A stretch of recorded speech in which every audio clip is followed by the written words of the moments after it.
For those of you who don't follow it or may not remember it, one of these really evil people in the online world, out of whole cloth, make up this story that John Podesta and I are running a child trafficking ring in the basement of the Comet Pizza Parlor.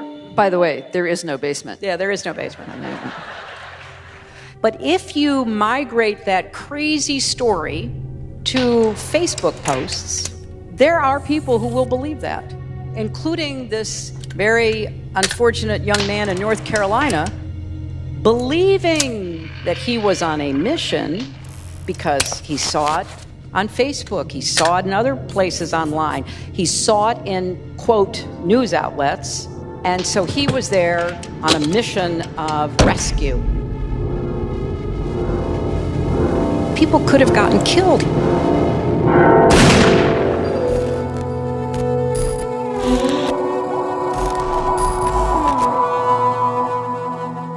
Tonight, a terrifying moment. Authorities say a man with an AR-15 opening fire after police say he showed up at a family pizza joint. Welch drove 6 hours from Salisbury, North Carolina to self-investigate a conspiracy theory called Pizzagate. Viciously phony rumors that the pizza joint was the base for a child abuse ring using underground tunnels led by Hillary Clinton and her campaign chief John Podesta. This is insane. No one was hurt, but this became an alarming consequence of a growing online phenomena: fake news.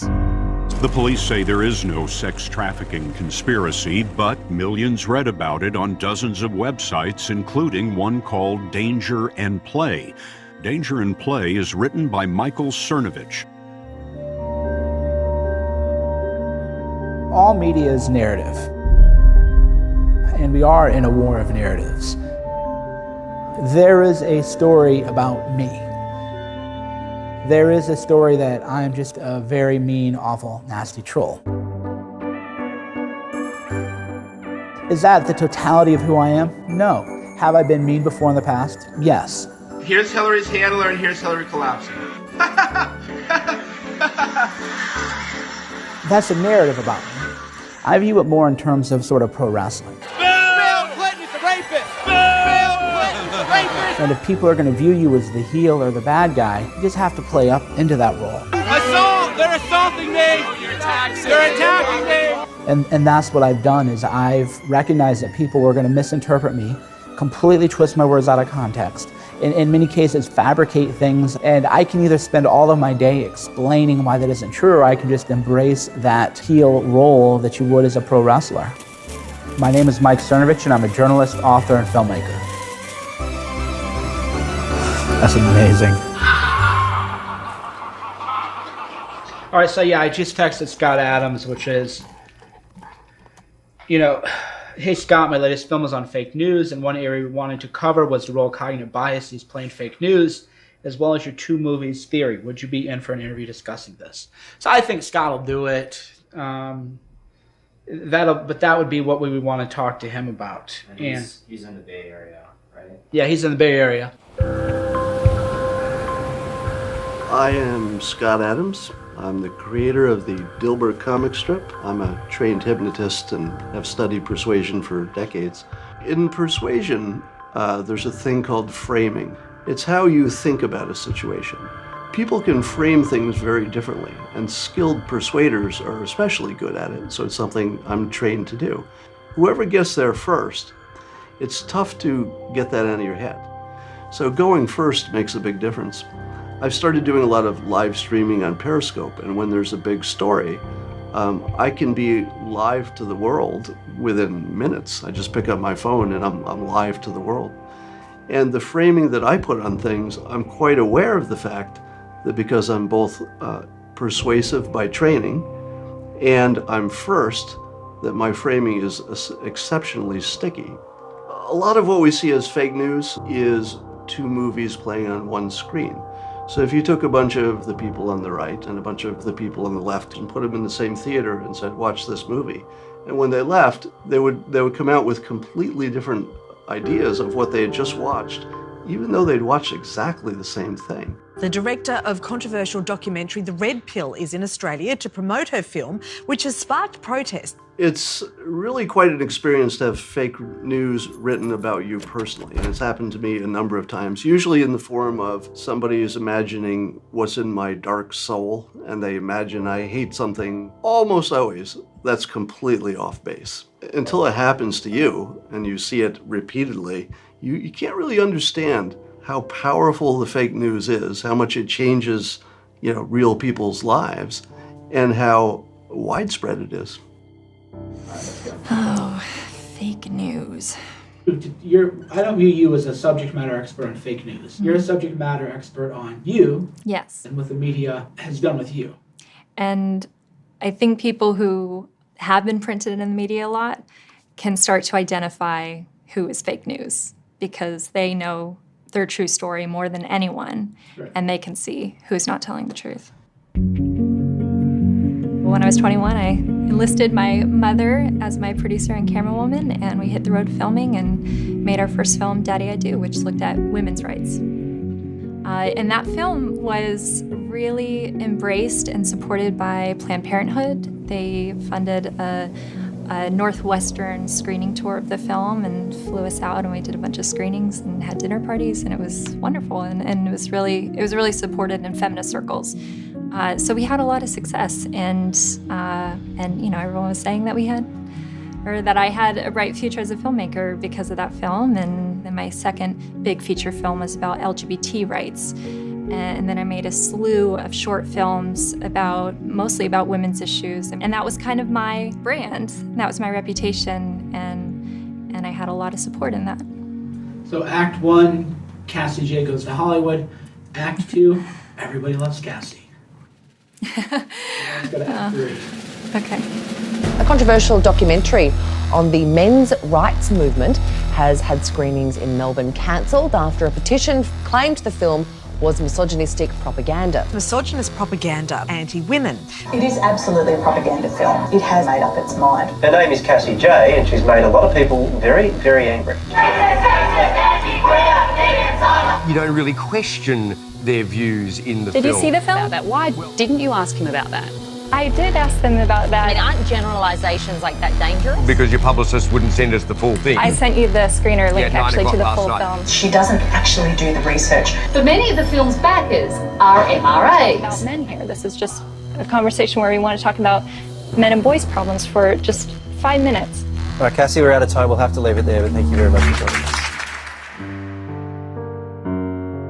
Initially, I thought I was going to be making a film exposing men's rights activists as misogynists, rape apologists, women haters, trying to turn back the clock on women's rights. And after that year of filming 44 people, I realized that the film I thought I was going to make was not the truth of the story I got. I didn't change my views on gender equality. I actually expanded my views on gender equality, that we should consider men in the equation.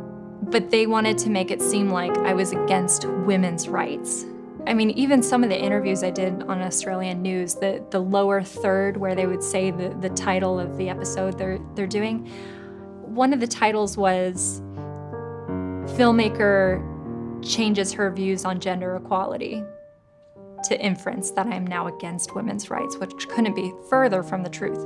But the project in Australia, they put together a video package setting me up as a monster. And in their graphics, they said the Red Pill movie was funded by men's rights activists. But many of the film's backers are MRAs. And it's just this little soundbite in an effort to discredit my entire, last 4 years' work. I did a Kickstarter campaign. Everyone knows no one has creative control if you're a Kickstarter backer. There are a minority of men's rights activists, a minority of feminists, and mostly people who didn't identify as either. And, moving forward with my career as a filmmaker, I don't know how this smear campaign will have impacted my future opportunities.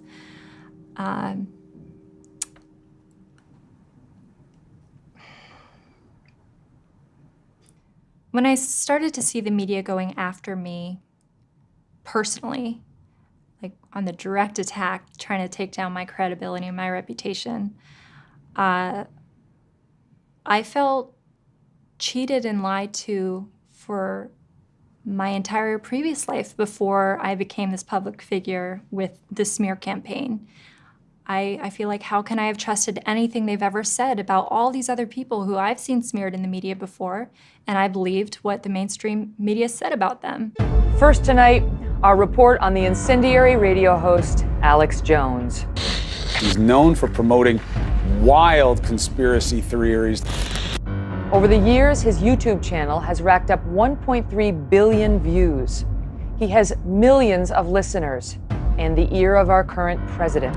Your reputation's amazing. I will not let you down. You will be impressed, I hope. According to his own counsel, he is playing a character. But the idea that Jones doesn't necessarily believe everything he says may take some of his fans by surprise. He produces this show from his basement. Broadcasting worldwide, I'm your host, Alex Jones. So what is the state of our world today? The quickening, the intensification, the insanity, the wars. Why is Alex Jones in a movie about fake news? In fact, I bet when this film comes out, they're going to have reviews saying, ha ha, look at the filmmakers. To cover fake news, they talk to the king of fake news. Wait a minute. Even if that was true, you'd want to talk to the king of fake news. Mike Cernovich is here with some amazing established filmmakers putting out this big film, Hoaxed, dealing with mainstream media and fraud. And they asked me the question, are you an actor?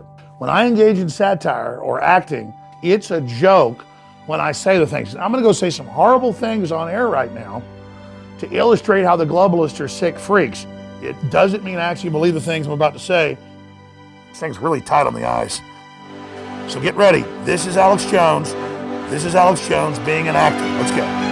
You'll never defeat the human spirit. I'm liberal. I apologize. Jesus, forgive me. 1776 will commence again if you try to take our firearms. We're such self-centered crap that we don't even notice hell itself rising up. I don't like them putting chemicals in the water that turn the friggin' frogs gay. I've got the fire of human liberty. I'm setting fires everywhere. Kids, Magellan's a lot cooler than Justin Bieber. It doesn't bother me once you do it, whatever. I just, if you guys want to put it out, just make sure, if you do put it out, just make sure that people know I had to pull muscle. It just looks like I'm a crazy person, which I am kind of crazy already, but let me just start over. Here we go. I wear many hats,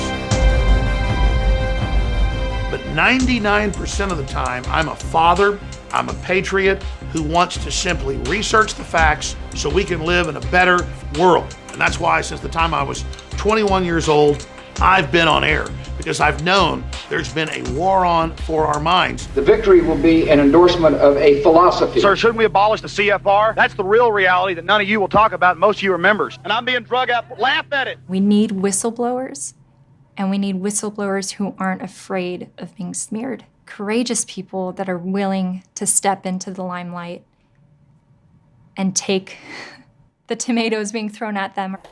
My entire career, it's been about putting myself out there to take the hit first, to draw the enemy out so that more people wake up to the larger picture.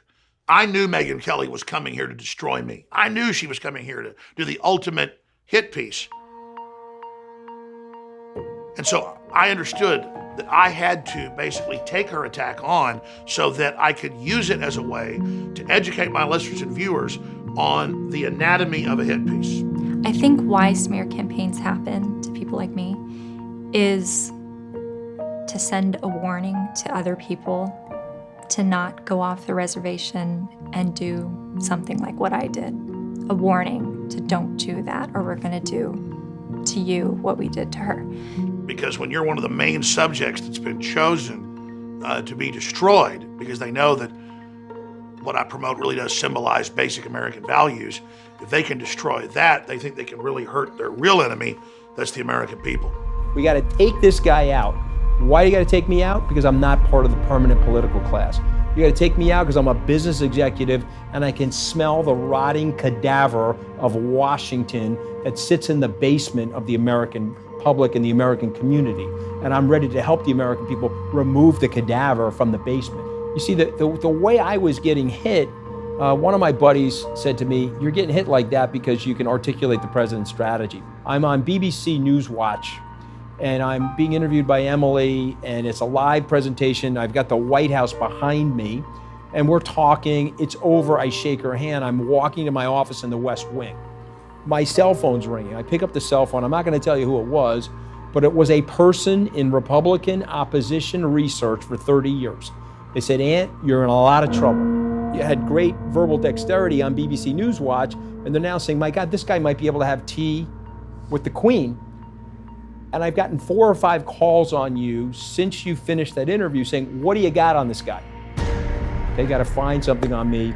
I sort of feel bad for them because they figured I'm Italian and they got 28 years on Wall Street. I had to do something dishonest. So they spent 7 months like ripping through my financial records and background. Couldn't find anything. So they got me on 3 curse words. Leak thing and see if I can block these people the way I blocked Scaramucci for 6 months. They treated it like it was I poured hot water on a newborn baby. We had hundreds of TV networks and newspapers call us in the month before Megyn Kelly called, and I'd refused all the interviews because I knew that there was basically a bounty out to do a huge deceptive hit piece on myself. And so when I heard that Megyn Kelly was calling up my producer, being sicky sweet, saying, "Oh, here's my cell phone number, please call me personally. I'm really into Alex, he's really cool." That right there was a giant red flag. And as soon as I call her, boom, she wants to go out to dinner with me. She's obsessed with me. She thinks I'm really handsome. She thinks men that have a little pot belly like me are sexy, that the best men look like me. These are exact things she said. So I got my other phone and started recording it on speakerphone. You just became very fascinating to me. I just sort of thought you were this maybe, one-dimensional guy, like this is your thing. She promised me that it wasn't a hit piece, so that she didn't even want to get into the subjects like Sandy Hook. It's not going to be some gotcha hit piece, I promise you that. But of course, once she got here, she uncloaked herself. Sandy Hook, 9/11. That's a dodge. And she would take pieces where I'd said one thing 20 minutes before, I love Satan, and edit that into something that was a completely other subject to make it sound like I was a stark, raving, babbling, stuttering volleyball or something. It's just... I just want to talk about you. I want people to get to know you. And the craziest thing of all would be if some of the people who have this, insane version of you in their heads walk away saying, "You know what? I see like the dad in him. I see the guy who loves those kids and who is more complex than I've been led to believe."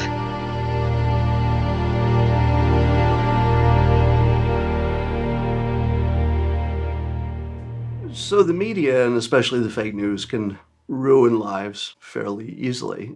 I've had quite a bit of fake news lobbed at me. What was the fake news? Well, the fake news was that I'd said negative things about women, which if you saw them in context, you would understand that they weren't. But out of context, whoa, they sounded terrible. If I thought somebody actually thought the things that people said I thought, I would not like that person. And if you think somebody's evil, whatever comes out of their mouth is going to sound pretty evil. And if you think that person is on your side, even if they say something that sounds a little bit evil, you're going to say, that's Bob. He doesn't mean that. So we imagine we can see what's in the soul of other people. It's the most classic mistake you could make. You're not good at peering into souls. You just think you are. Everybody thinks they're good at it. Everybody's wrong. We're all terrible at it. And weirdly, we imagine that these normal people who would be our friends in any other context are actually like monsters on the inside. And it's pretty rare that anybody is actually a monster on the inside. This is the spot where it was first seen. Where did it come from? What is it? They're bringing crime. They're rapists. I know nothing about David Duke.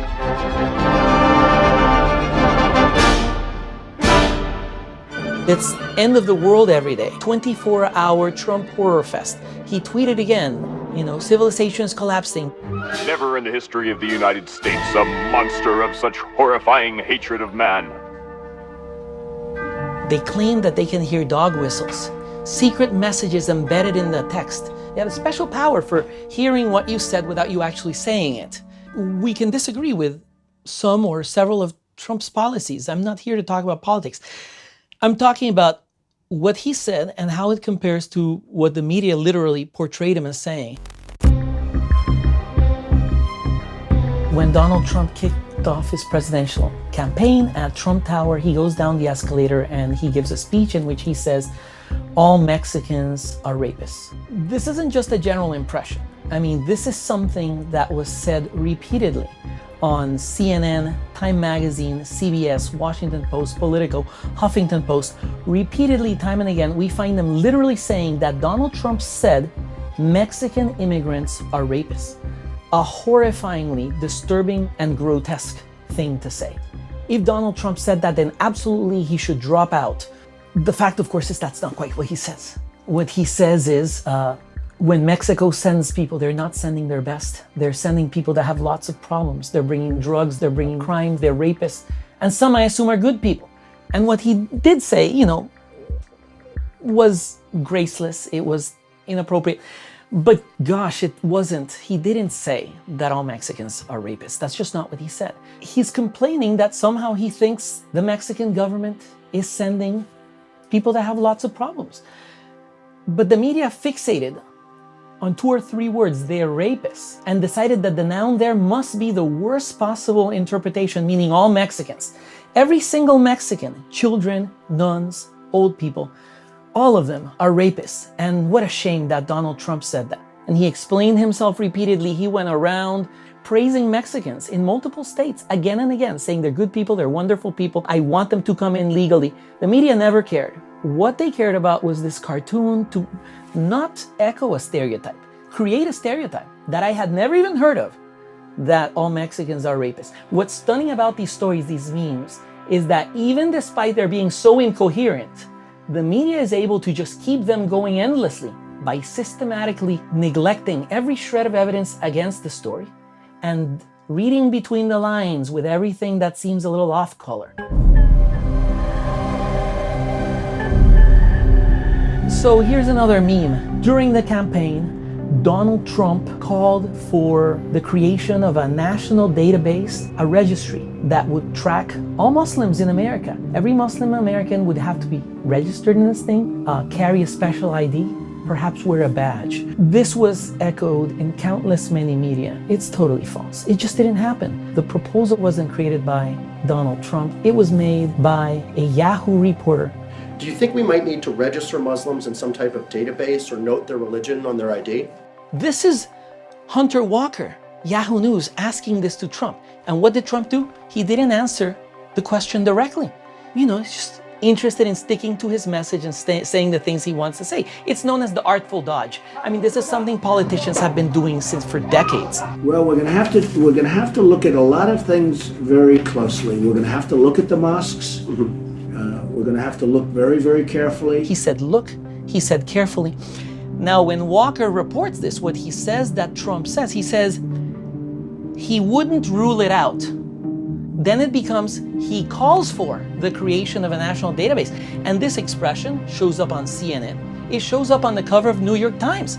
The fascinating thing is how they seem to play a game of telephone, of taking not just what Trump says and twisting it, but they'll take what each other of them say that Trump said, and they'll add details. And Donald Trump again and again says, I didn't say that, that's false, this is ridiculous, I didn't start it, a reporter suggested it.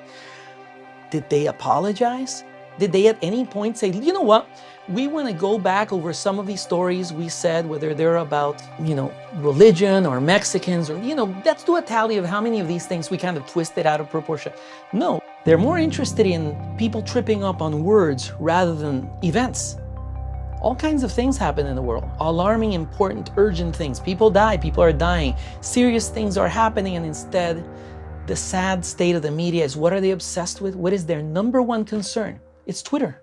I'm fascinated that the media is obsessed with whatever little white lie they think that I told on Twitter. How many people are dying because of whatever they view as being untrue, that's being said by me? Now let's compare body counts. I'll gladly compare, they would have to frame me for body counts and shootings, as they did with the Pizzagate thing. I don't have to frame them, I just have to talk about what they've done.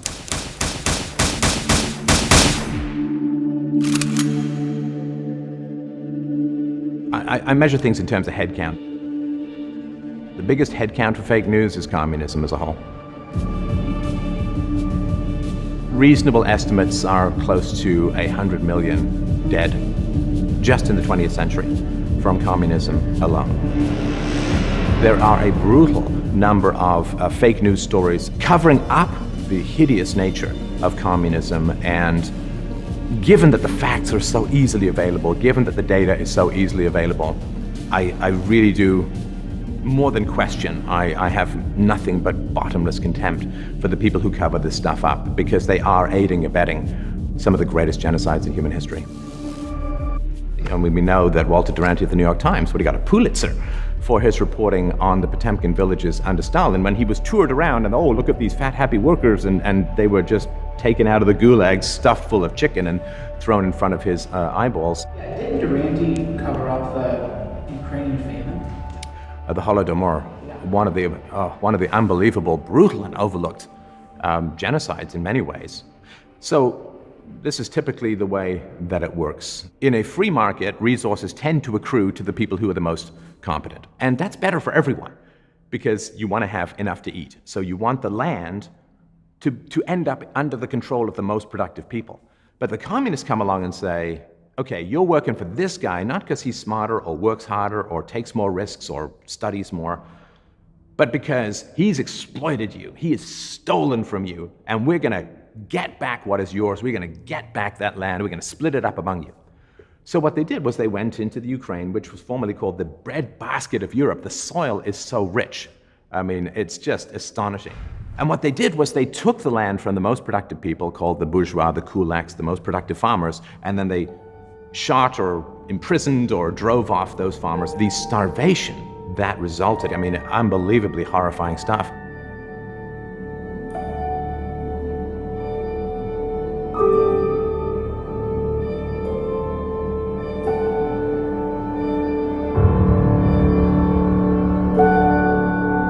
This was all covered up. The reports were coming out, just as the reports were coming out about the Holocaust. The reports were coming out, but they did not examine it as much as they should have, and millions of people starved to death as a result. And that helped stretch out the communist regime for another couple of decades, and it helped to spread the communist regime to other places in the world, North Korea, Cambodia, China. You know, there was a time when a third of the planet was under communist dictatorship.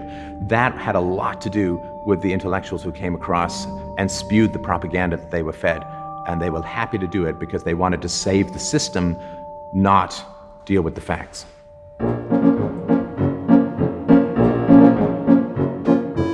There are still people out there with Karl Marx buttons. You know, you try wearing a Hitler button, Hitler's head count was far lower than communism. You go out there with a Karl Marx button and people are like, oh, that's edgy. Or, you know, get your Che Guevara t-shirt and this proselytizing and pumping up of communism that happens. I mean, we see this recently. Women had better sex lives in Soviet Russia. I mean, like, okay, so sure, it's 100 million death count, but at least I get a toe-clenching orgasm out of it. It's like, that's horrifying and horrible kind of weighing in the balance. The fact that North Korea started as a communist state is very much overlooked. They put these Potemkin villages out there in North Korea as well, where you got these happy peasants who see smiling and so on because, you know, they get shot if they don't. We traveled about 4 hours east of Pyongyang to visit a ski resort. We were also invited here, I would suspect, because it is not what people expect to see in North Korea. A modern ski resort. It's got patriotic music and videos playing from a screen here, and a lot of families out enjoying themselves. And the reason why it's so sinister, which you've talked about before, Mike, is that they want us dead. If you openly cover up for a regime that the first people targeted are people like you and me, I can't view this as a merely ideological dispute. This is not an academic difference in opinion, because if the system that they want gets in power, myself, my friends, my family, everything will be the first to go. Read all about it. Latest football scores. Morning paper. Morning Star. Paper, mister? Your daily newspaper. Well, this is familiar. Most of us read a paper every day.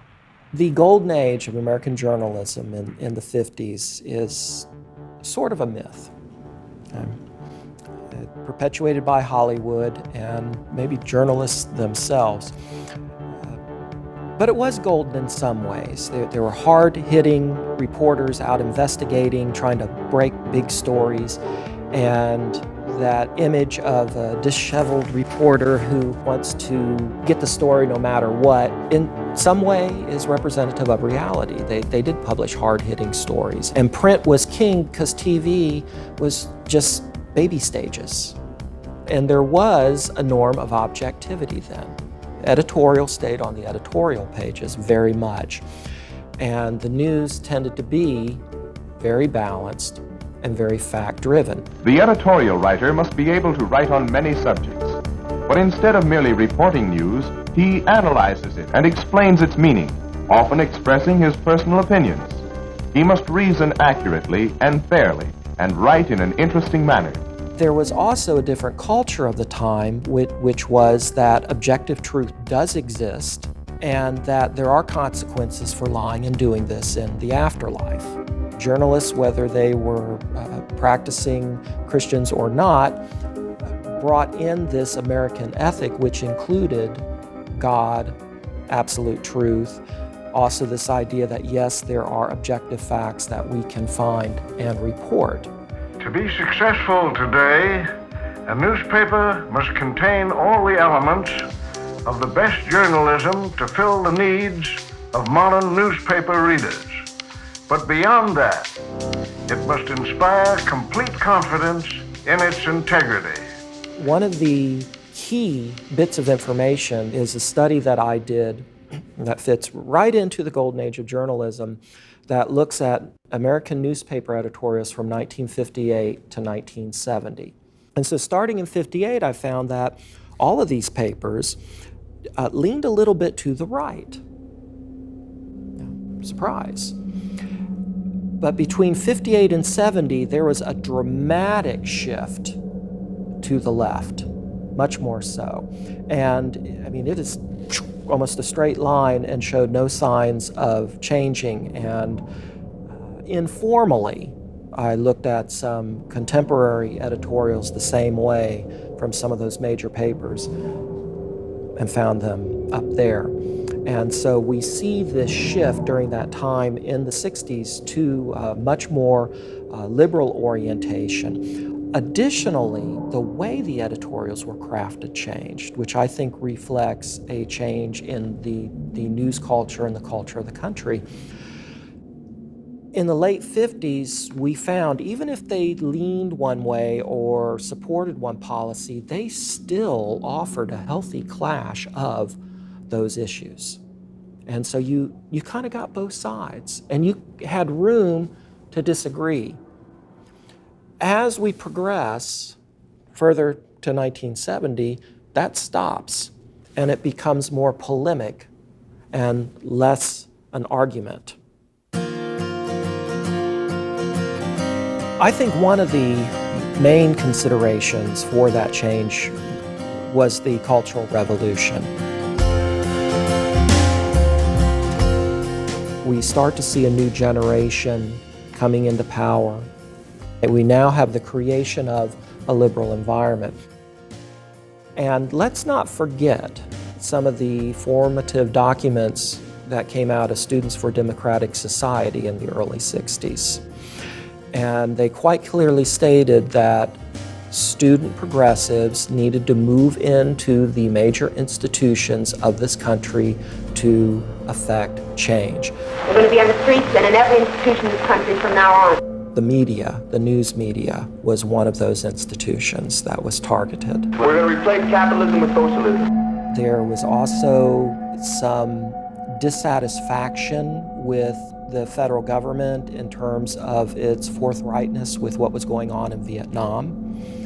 As trust was lost, there was more willingness to oppose. So it was many factors engaging, and now it's gone all the way now.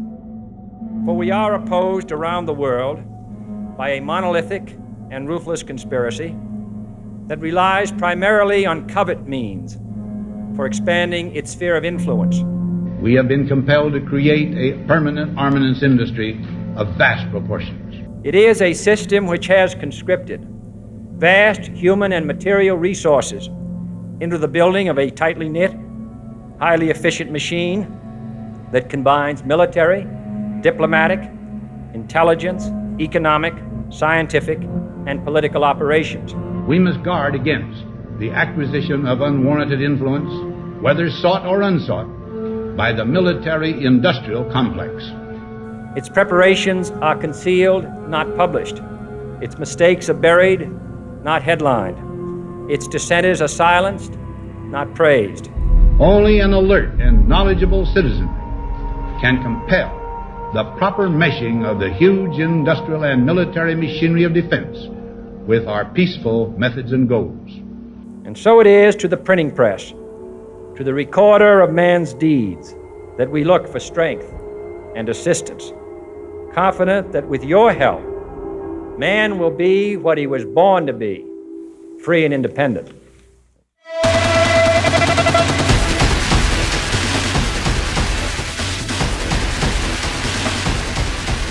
I saw the Iraqi soldiers come into the hospital with guns.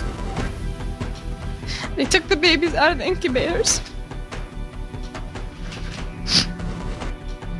Took the incubators and left the children to die on the cold floor. Babies pulled from incubators and scattered like firewood across the floor. And they were thrown out of the incubators so that Kuwait could be systematically dismantled. It was horrifying. This war may be beginning right now. 2 hours ago, Allied air forces began an attack on military targets in Iraq and Kuwait. The inevitable has happened.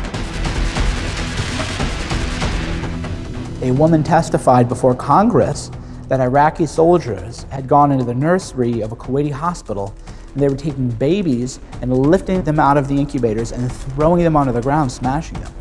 This is a horrific visual. And public sentiment was against the first war in Iraq until that very important testimony was spread far and wide. Well, as it turns out, she was actually the daughter of one of the crown princes of Kuwait. It was a completely fabricated story that had been orchestrated by a major PR firm. They had spent millions of dollars on it, and it was completely fake.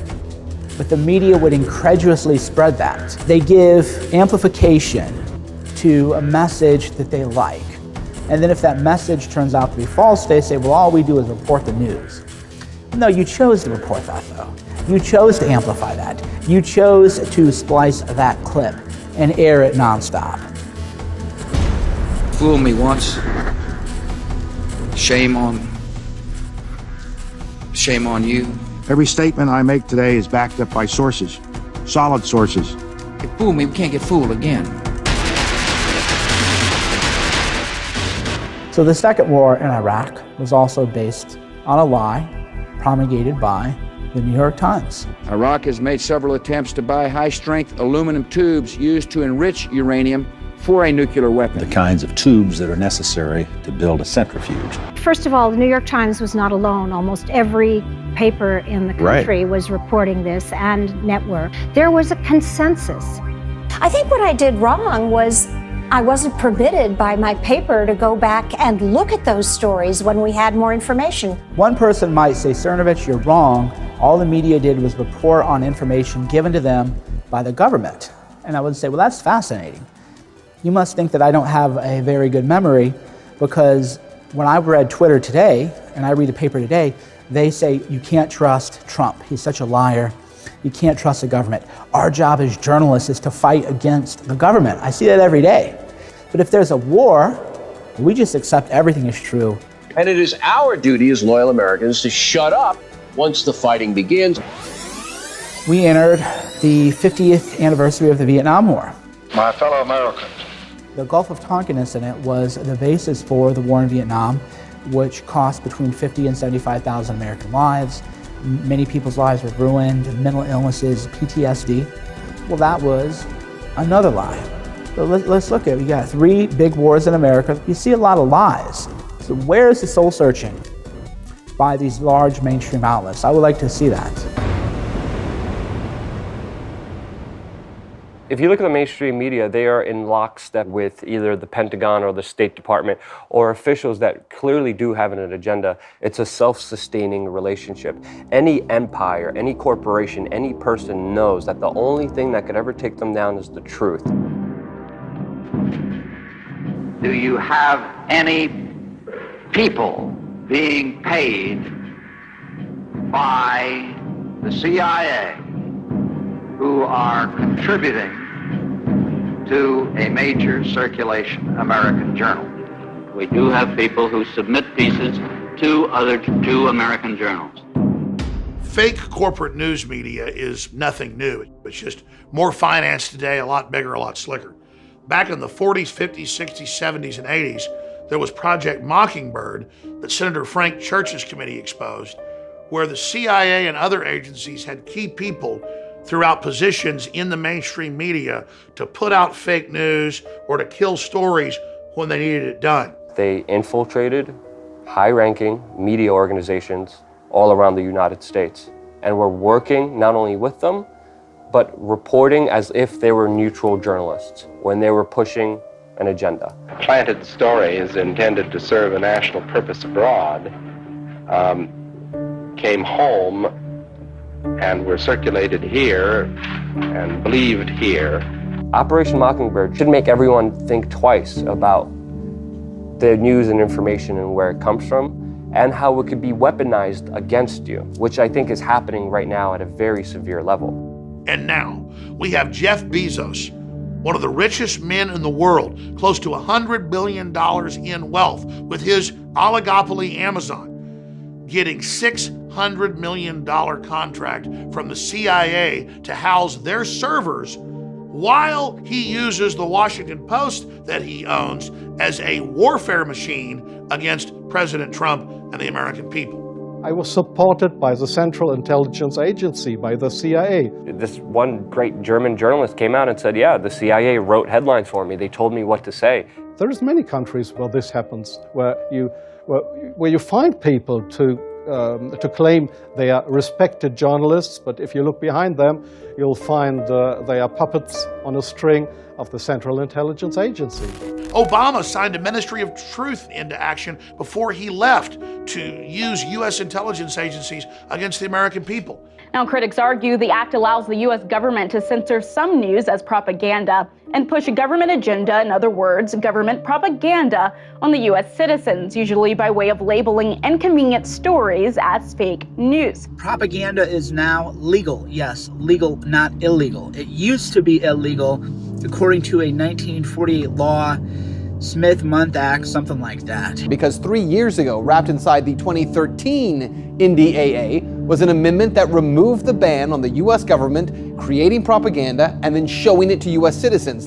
A lot of people who claim that they're journalists, they're just repeaters. They get a press release and they just rewrite the press release. I was actually able to uncover something that really made me feel defrauded as a journalist. Not only our sources, we found out that Bahrain is a paying customer at CNN. They've also produced similar content for Georgia, Kazakhstan, and other nations as well, Lebanon. Look, if CNN's corporate bosses want to worship dictatorships, that's their right. But when they're getting paid by the dictatorships to do it, in my view, that's criminal and it's downright anti-American. I was accused of leaking secrets of states. 6 times house searched. They hoped that I wouldn't do that ever again. I don't mind what will happen. I've had 3 heart attacks. I have no children. So if they want to bring me to court or to prison, so it's worse for the truth.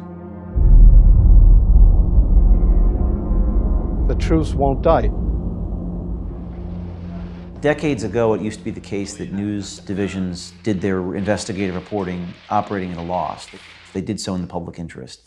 That's gone by the wayside. These days, news organizations do specifically what behooves their bottom line. Hi, my name is James O'Keefe. I'm from Project Veritas. Project Veritas started with the mission of investigating and exposing waste, fraud, abuse, corruption, dishonesty, self-dealing in order to make a more ethical and transparent society. In order to do that, We have to go undercover because a lot of these people are not going to tell us on the record what's happening.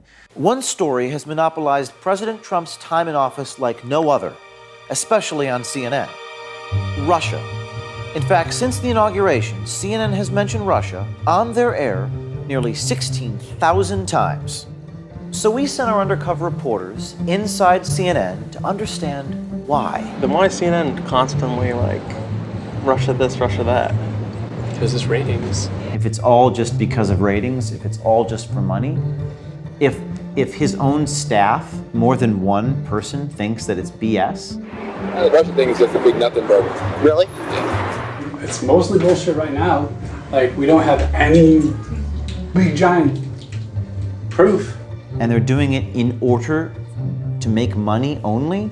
All the nice cutesy little ethics that used to get talked about in journalism school, you're just like, that's adorable. That's adorable.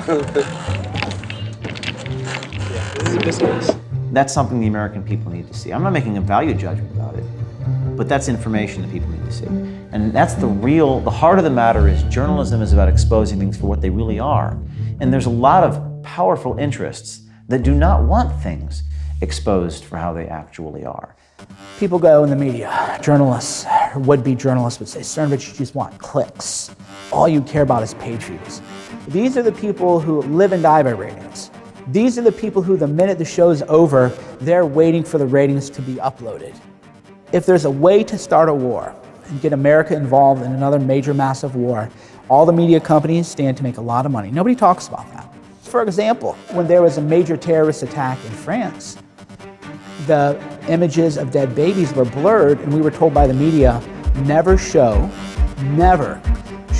dead children on television. This is too horrific. This is not what we're about. You can't do it.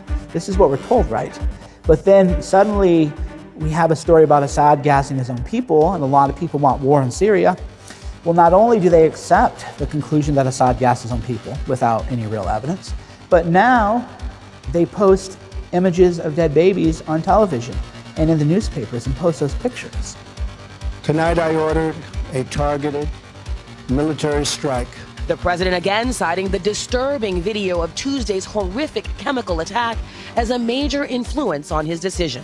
A dizzying turnaround for an administration that just days ago declared that their priority was not to oust Syrian President Bashar al-Assad from power. Donald Trump became president of the United States. I think this was actually a big moment. The media makes a massive amount of money with wars because then you have nonstop coverage, embedded journalists, hot new footage. Watch this latest bomb be dropped. Watch this latest firefight. We see these beautiful pictures at night from the decks of these two U.S. Navy vessels in the Eastern Mediterranean. I am tempted to quote the great Leonard Cohen, I'm guided by the beauty of our weapons, and they are beautiful pictures. They make a ton of money doing that. Not only that, but their parent corporations and these media holding companies and their shareholders make a ton of money off of war. Boeing makes a ton of money. These contractors make a ton of money. The lobbyists make a ton of money because now you have contracts to dole out. Nobody talks about this, though. How does the media make its money? War is never coming from itself. There is always people behind it to push for war.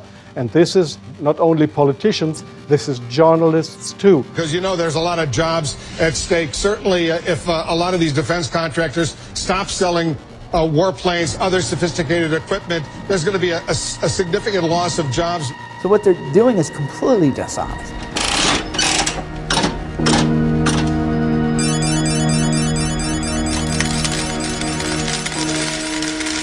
This is beyond a hoax. This is a giant organized fraud. The news is not the news. The news is propaganda.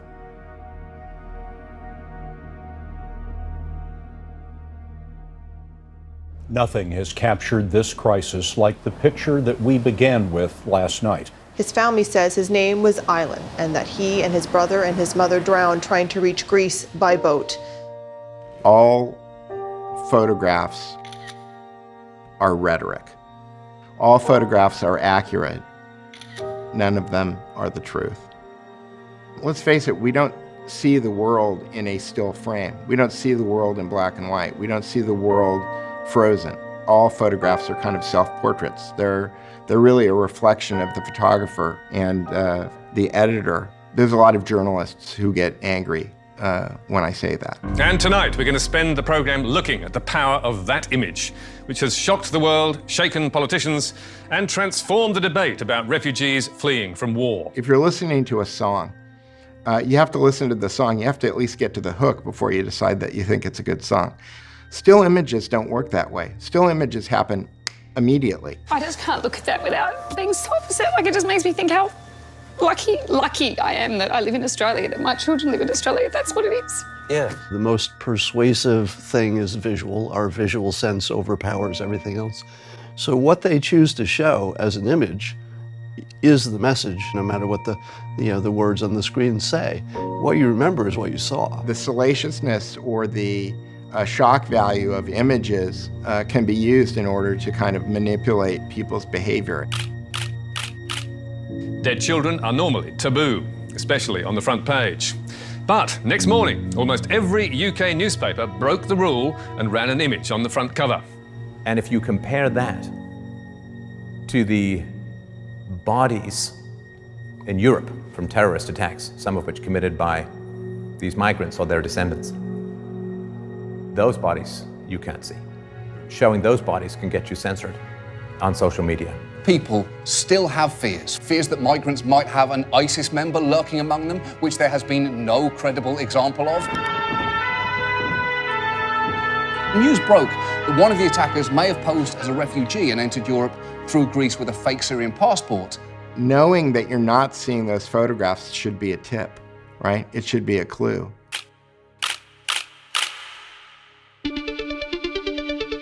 So I'd always sensed that there was a lot of fake news. I'd always sensed it, but I lived it and I was completely behind the scenes. What happened, what brought me into journalism, is there was a big thing going on in Budapest, Hungary with migrants. The media was saying the Hungarian people are just beating up these migrants and they're abusing them. This is so terrible. So I happened to be over in Budapest. So I just said I was going to be in Hungary through my blog. And I started getting emails from people. I see you're going to be in Hungary. I actually live here. And then I decided to have a meetup through my blog because they said, oh yeah, the media's like totally lying about this. We'll show you what's really going on. And then I thought, well, wait a minute. I don't have blog readers. I don't have book readers. I have a human intelligence network. And then I thought about like Fight Club. They said, we're the ones serving your food. We're the ones watching your car. We're the parking lot attendants. We're the baristas. And I kind of had that moment where I go, yeah, I don't have readers. I now have sources. Do not fuck with us. So I went to Hungary and I reported on the refugee hoax that was going on. They were actually being very well taken care of. There was charity everywhere you looked. Everybody there is very well fed, multiple meals, cleaning areas, tent cities everywhere. The men are playing soccer, people are goofing off. Completely different than what was being reported. There was one woman in a wheelchair. So you know what? All the media people lined up to talk to the one woman in the wheelchair. No cameras on anything else happening there. So as I'm there witnessing it, then I would read the New York Times and you see an image of a child or a person in a wheelchair or something. No, there were like 10, 15 kids there. The rest of them were men of prime fighting age. What happened for me personally at the Coletti train station is I'd never had something go viral. I uploaded pictures on Facebook and I got over 1 million people reach on Facebook and I go, wow, okay, I'm onto something. And then I started to say, well, I'm going to take people behind the news. I'm going to put the camera on the media. He could have undermined the messaging so much that he can actually control exactly what people think, and that is our job. The old guard is gone, the new guard is here. Journalism on the web and created specifically for the web is disrupting traditional models and creating new ones. You're credited with pretty much digitally revolutionizing this whole new media movement. My name is Tim Poole. I'm a journalist and technologist. I cover conflict and crisis stories all over the world. I was in Egypt during the revolution. I was in Ukraine at the start of the Civil War. I was in the Venezuelan student uprising a few years ago, among many other stories. I think the new media is finding faster, better, and more efficient ways to cover the story than old media ever can. When I go out on the ground and report, I have a GoPro that's about this big, and my phone. And I can strap the phone to my chest, which does a high-definition live broadcast. I can interact with my audience. And then I look over to my side and I see a big satellite truck that costs 10 times, 100 times as much as my cell phone plan. TV31 wants you to meet our newest addition. I'm filming two things at once. I'm reporting, I'm filming, I'm interacting with the audience. I'm also filming a separate segment. The jobs of 4 people in one person. And they still can't get the speed and content that I can. Yeah, I took that mindset of going behind the scenes to Trump events.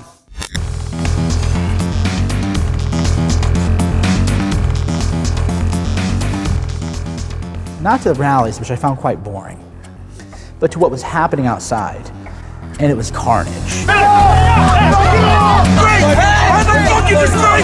People had taken over the streets with tearing down signs, sucker punching people, screaming at people. It was pandemonium, and I just live streamed. I didn't know what was going on. I just live streamed the whole thing, and my phone went dead. Because at the time, I didn't know to have a battery pack. You're like a rookie, right? So I'm running to charge my battery, get like 3, 4, 5%, sprint back, live streaming, sprinting back, live streaming. And it was fun. It was a major adrenaline rush. The biggest difference between an independent journalist and a mainstream reporter, first, is the entrepreneurial attitude. It's a huge risk to go off on your own, and so immediately there's going to be a different perspective on the world. A lot of the traditional journalists, they get out of school, they look for a job. A lot of independent journalists know what they want to do and oftentimes will fly themselves to some dangerous part of the world because they want the story. Yeah, but we live for this, you know? We live to tell the truth. Nobody else is going to do it. We have to do it. So, here's another great example of fake news. If you watch the news of the RNC, you would be told total chaos, division. Oh, there's protests everywhere. Protests everywhere at the RNC. You'd go to these protests, it's 20 people. I kid you not. 20 people and 100 media people taking pictures, and they would stage them. And they would crop the shot so you couldn't really tell how many people were there. So disappointed by these protests. Yeah, I know. I'm going to have to go to DNC. So I go, and I was in a real protest march.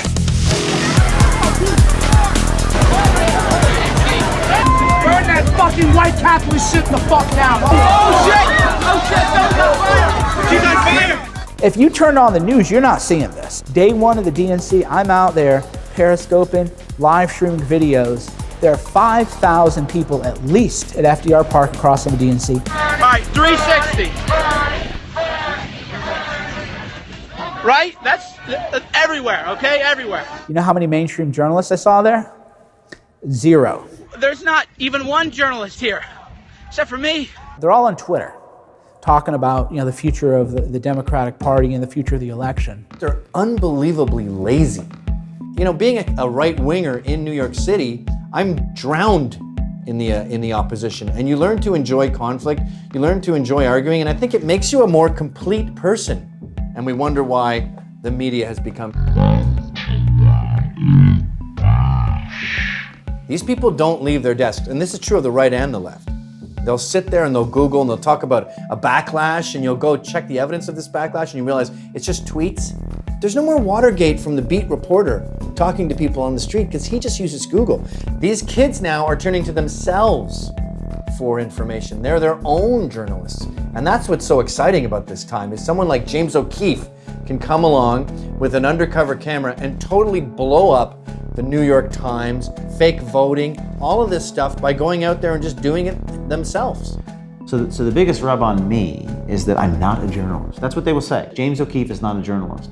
Whatever they want to call us, it doesn't matter. What matters is the thing that you are producing. I'd like to get a comment as soon as possible.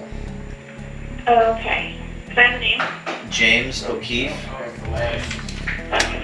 Can I put you on hold really quick? Yeah, thanks. This is the oh shit moment.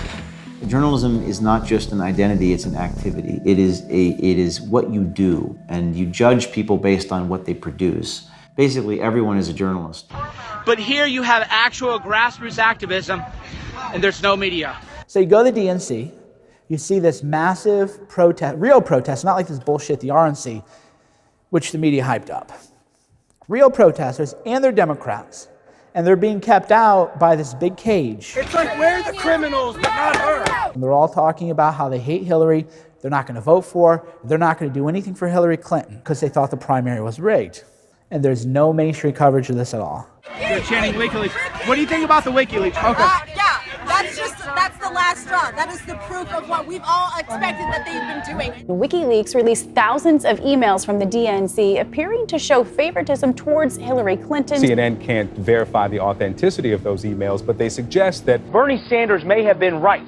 The primary system was rigged against him. WikiLeaks offered a window into the world that most people would have never had.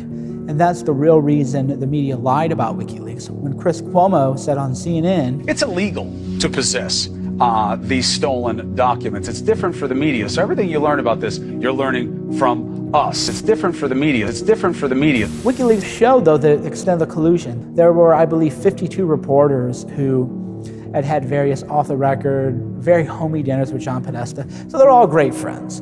Glenn Thrush, who was then at Politico and now at the New York Times, emailed John Podesta and said, I'm such a hack that I'm going to send you the part of the article that pertains to you before it's released. What they were doing is they're giving the other side a head start. Hey, we're about to drop this hit piece on you tomorrow. Get your talking points locked and loaded tonight. It's amazingly valuable. So not only did he not get punished, he is now the White House correspondent at the New York Times. Maggie Haberman, who I also believe is at Politico, was referred to as a friendly reporter that the DNC would use to tee up stories. Maggie Haberman now works at the New York Times. I have an uphill climb, and I'm going to climb as high and hard as I can. Donna Brazile was a CNN contributor, and she obtained some questions from a town hall, which was competitive, between Hillary Clinton and Bernie Sanders, and she gave the questions to Hillary Clinton. She confirmed that the primary was rigged against Bernie, and it was rigged for Hillary. She revealed it based on the fundraising agreement between Hillary Clinton's campaign and between the DNC, that all the messaging from the DNC had to be cleared by what she called Brooklyn, that was the Hillary Clinton office. Every press release had to be pre-approved. Well, that's a nice advantage. I would like every article about me to have to be pre-approved by me. That would be amazing. WikiLeaks confirmed what people already knew but couldn't prove, which is that the media and the Democrats are one and the same. There is no difference. They're all buddy-buddy. And whatever you read in the mainstream news is going to be the Democrat talking points. One of the things I don't think you need to convince anybody anymore is that the media is biased. I think there used to be a day, maybe when I was a kid, when people said, well, the news is at least trying not to be biased. They're at least trying. But now nobody believes that. What they do believe, which is weirder and maybe worse, is that they believe that only the other side is biased.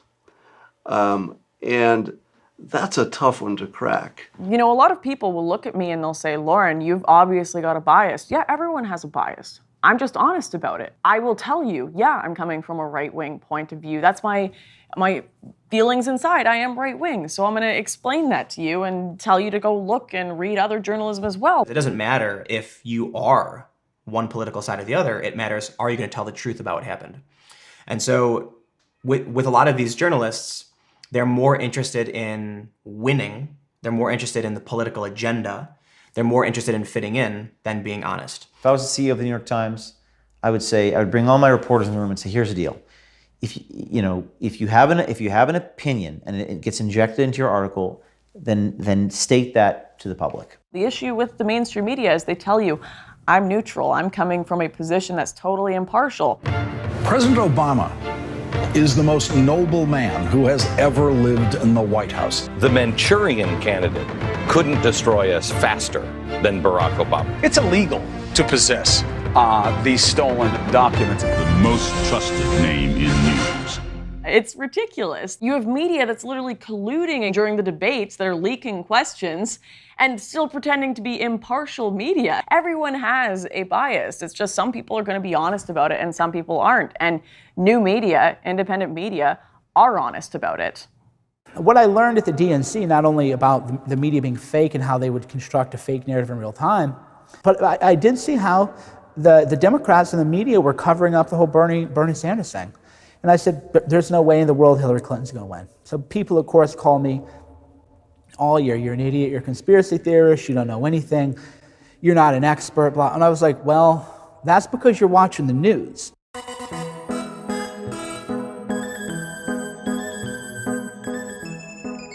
Could he actually win? No freaking way! And which Republican candidate has the best chance of winning the general election? Of the declared ones, right now, Donald Trump. We have Hillary's about a 75 or an 80% favorite. We have different versions of the forecast. 89% for Hillary Clinton. Hillary Clinton has a 100% chance of winning. The presidential race is over. The state of the race at the presidential level is virtually over. Oklahoma, Tennessee, Mississippi, South Carolina. Pretty dramatic change in your forecast now. We're in a weird situation right now. And CNN projects Donald Trump will carry the state of Florida. Ohio will go to Donald Trump. Donald Trump has won the state of Pennsylvania. That is the race. Donald Trump wins the presidency. Well, America is crying tonight. Everybody is crying. How do we explain how this is possible? How did this happen? Since Election Day, questions have been raised about the role that false news stories distributed online played in the final result. There's been a lot of talk lately about fake news. Fake news, hoax sites, and hyper-partisan blogs That are spread further on social media platforms. As long as on social media, people start believing it. Real-world political implications. Real-world consequences. A threat to democracy. Journalists are overplaying the fake news stories to demonize people you don't agree with.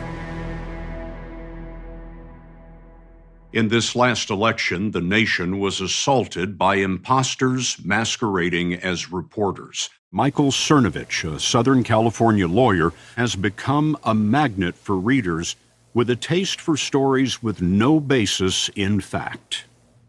Yeah, 60 Minutes wanted to do an interview with me because they were doing a big segment on fake news, and they wanted to make me out to be fake news.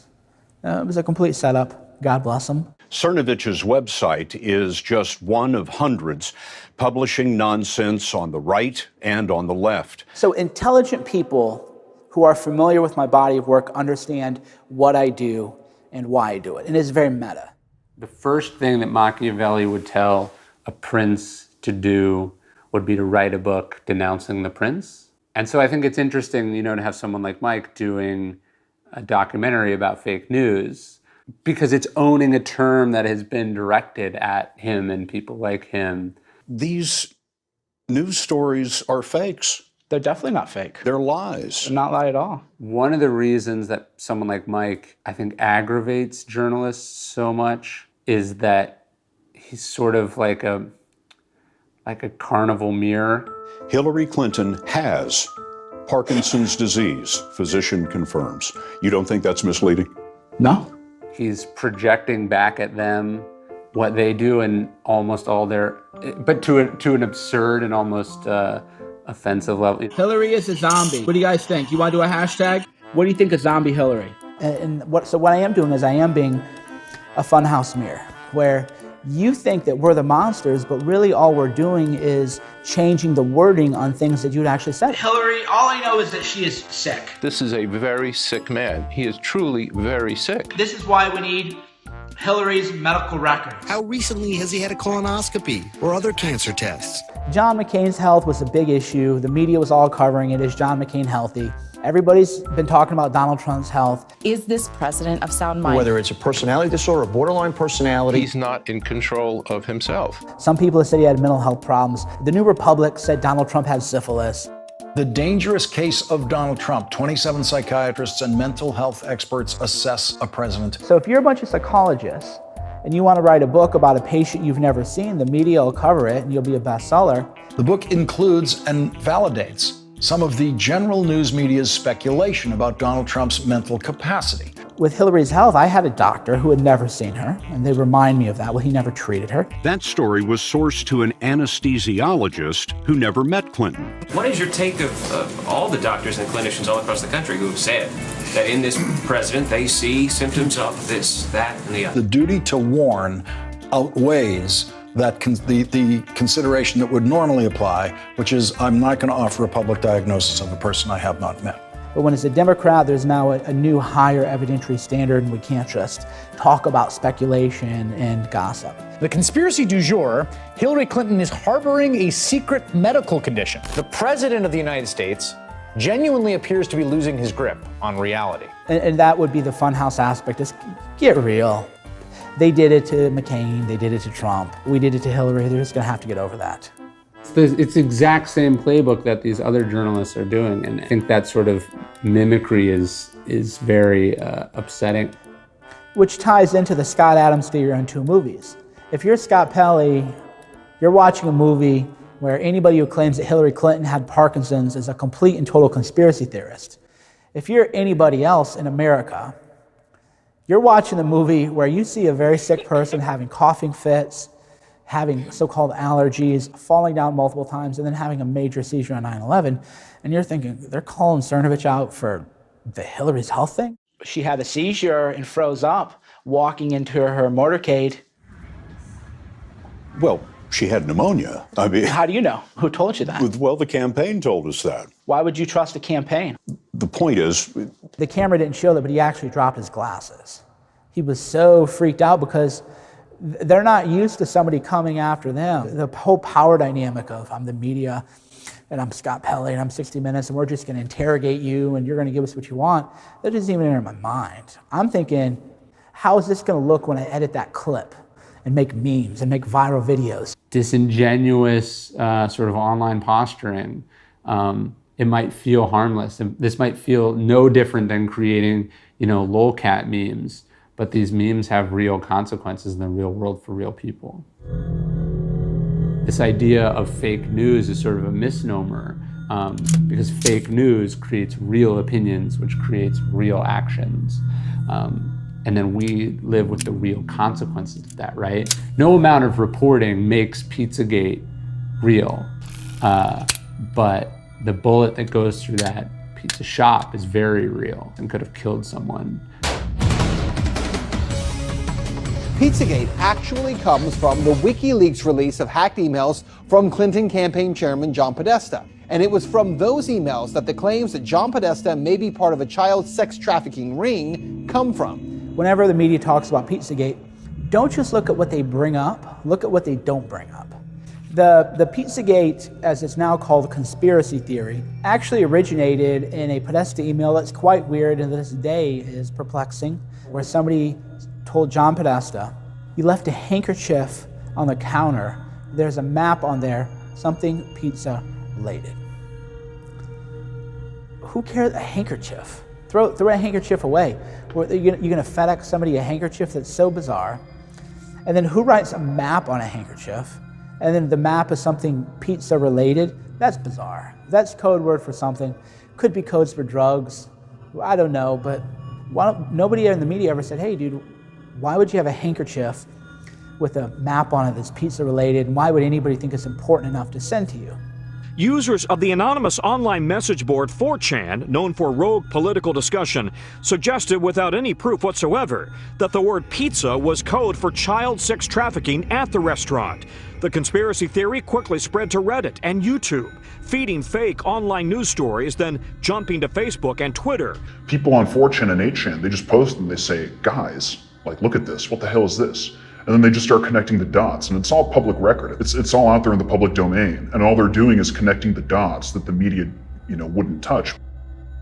And the media wants you to believe that you can't look at this stuff and say, yeah, this is really weird. This is really fucking weird. The amazing thing about Pizzagate is that if you start looking into the evidence for it, it's really compelling, meaning that it's hard to imagine that all of that evidence doesn't mean what the Pizzagate conspiracy thought it meant, right? But it's also classic confirmation bias. Yeah, there's another piece of evidence from my side. Yeah, there's another one. Even though other people could look at it and just say, what the hell are you talking about? I don't see it. The Pizzagate narrative, as least as concerning Mr. Alefantis and Comet Ping Pong, we have subsequently determined was based upon what we now believe was an incorrect narrative. We apologize. To the extent our commentaries could be considered as negative statements about Mr. Alefantis or Comet Ping Pong, we encourage you to hold us accountable because we improve when you do. These, they call themselves Pizzagate researchers, which I never was. They have video after video analyzing everything. And somehow it became about a pizza parlor. The Comet Pizza shooting, by the way, is a very sad thing. And the shooter had no connection to me and never read my stuff. The fake news media has claimed that I propagated it and spread it and everything. But they can never find me blaming that pizza parlor for anything. They can never find me blaming the owner of that pizza parlor for anything. But I was always focused on things that were real and that were bizarre. You tweeted, the Clintons were running a pedophilia ring. It's been in the emails all the time. We just weren't able to see the code. Yeah, I don't agree with that. You don't agree with that? I definitely don't think the Clintons are personally running a pedophilia So why did you write it? That was worded imprecisely. It was more that Why did you write it then? You can go back to 2004, where there was a puff piece written about Tony Podesta. Washington Post and The Guardian had both written pieces about what a great avant-garde art collector he is. And they say, oh, it's just art, it's just modern art. Like, it's just art, don't worry about it. It's kind of like, that's kind of a cop-out. If it's art or not, it's screwed up. For the vast majority of Americans, they're gonna look into that and say, that's weird stuff. Now, maybe Cernovich overplays it, maybe he sensationalizes a little bit, but the sentiment of it is, these are very creepy people. There's an email from the WikiLeaks where the Podestas talk about having stayed in touch with Dennis Hastert. Dennis Hastert was a longtime family friend. Dennis Hastert went to prison for money laundering offenses related to paying off his pedophile victims, people that he had victimized when they were young, underage. Why are you still friends with Dennis Hastert? He is a pedophile. He did go to prison. The media didn't want to ask those questions.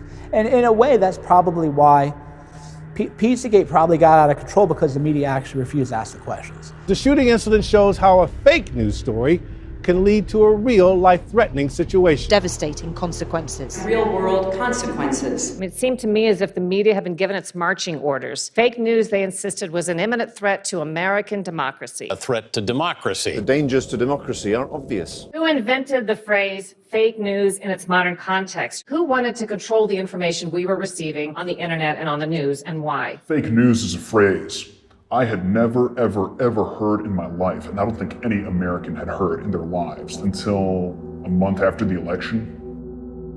And if you can go on Google Trends or something, and you can type in fake news, and you can see a chart for how many times that phrase was mentioned on the internet. And the chart is, 0 mentions, ever. And then all at once, it skyrockets. On September 13th, 2016, a nonprofit called First Draft announced a partnership to tackle malicious hoaxes and fake news reports.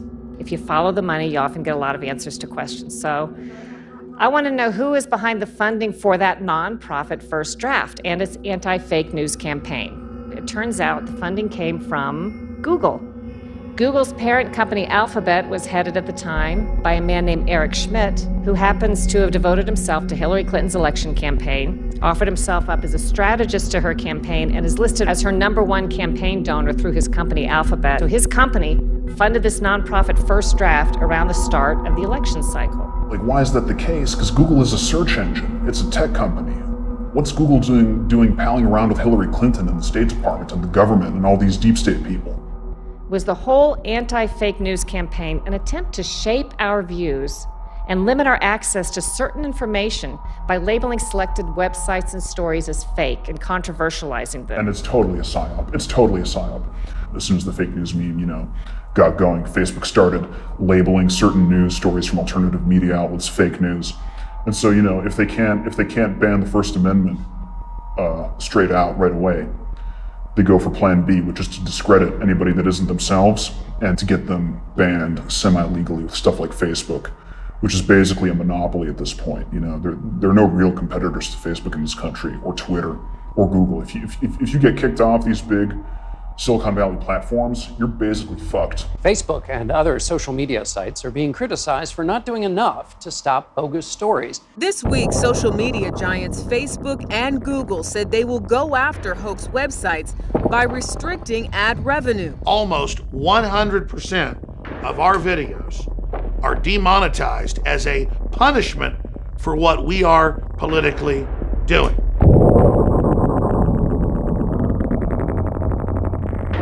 So simultaneously, the corporate media demonizes us for direct selling products so we can fund our operation, while Google had us banned off Google ads, and while they have demonetized us 95% for our political views.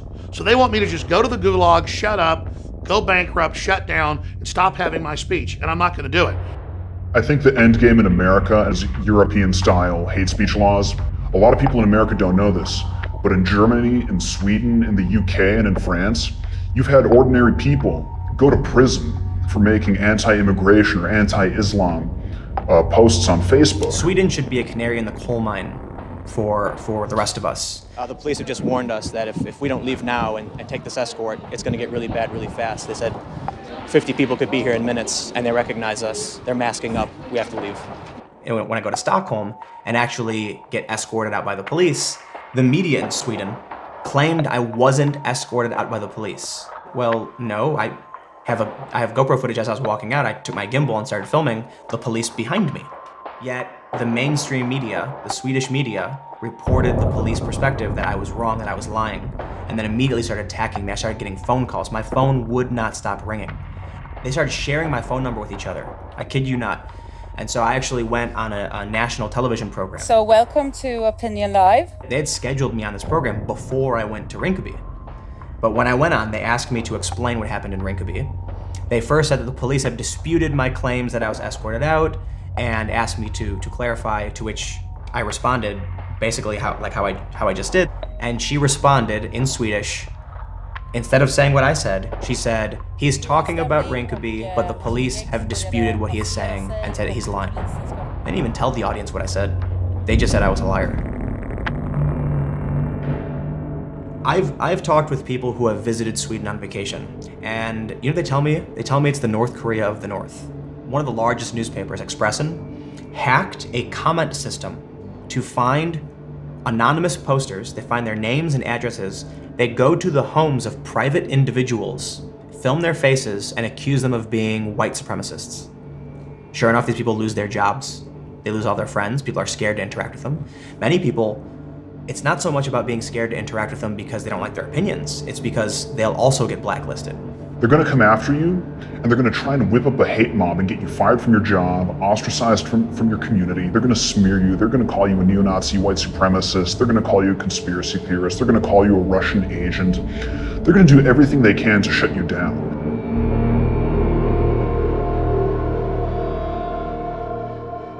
And in the face of this unprecedented censorship, we've only seen support grow. That's why they lie worse than ever. That's why they're so hysterical. It's why they're so angry, so hateful. Then along came Donald Trump, the wild card. Probably the only politician that could have or would have been able to change this dynamic and kind of turn the campaign on its head.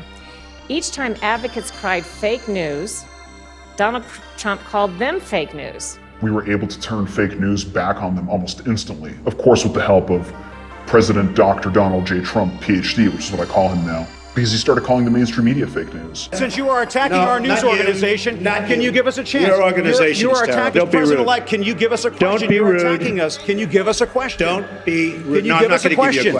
I'm not going to give you a question. Can you state categorically? You are fake news. The news is fake. Fake media, the failing New York Times. Fake news. Very fake news. They should be ashamed of themselves.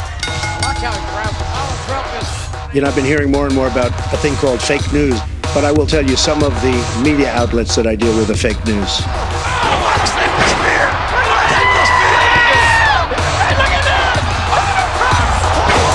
And so as soon as they introduced the idea that news could be fake, it was turned against them almost immediately. The official presidential tweet is an old wrestling video takedown with businessman Trump, doctored with the CNN logo covering the face of his victim. When Trump posted the CNN wrestling meme, it was absolutely hilarious. It was great. Memes are funny. You know, there's really no other way to put it. Memes are fucking hilarious. Anonymous internet memes are, for a lot of people, the only way to get exposed to the truth. And the reason people are anonymous and why it's so powerful is because if you're not anonymous and you don't have a fuck you money, basically, the media is going to come after you like they came after the guy who posted the CNN wrestling meme that Donald Trump tweeted. Did you just see this Trump thing, the CNN thing? CNN tracked down the dude who posted the Trump wrestling video. They threatened to dox this kid. CNN said they wouldn't publish the guy's name because he had already apologized, and also because he promised he wouldn't do it again. But then CNN adds they reserve the right to publish his identity should any of that change. Apparently the guy posted some pretty bad stuff in the past, but come on, CNN, you're starting to creep us out. I don't think they have a choice except to step it up, because we're really in an existential battle for the meaning of free speech and for the meaning of truth. People have gotten a very, very skewed line of free speech today, a skewed definition. They think that free speech and hate speech are two different things, which it's absolutely not. Hate speech is free speech. It's the ability to express yourself whether someone finds it hateful or not. My position is very simple. There are just three genders. There's man, woman, and retarded. You should be allowed to say the most offensive things on earth in free speech. This young man is retarded. America's first man. One self-proclaimed internet troll, Milo Yiannopoulos, tells us he's unapologetic and proud, even after being banned from Twitter for his infamous online taunting of Ghostbusters star Leslie Jones. In the Twitter storm that happened, you called her a dude. I said it's a good job there's a hot black dude in the movie. She looks like a man. I am entitled to say that I think a celebrity looks weird. I feel like things are going even more and more to each extreme.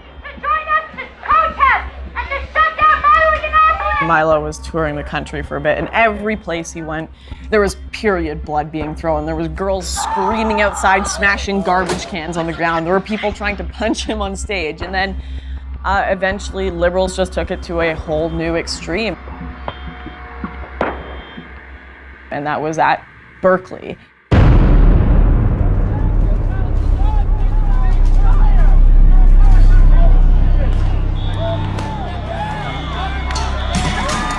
I was due this evening to speak at UC Berkeley.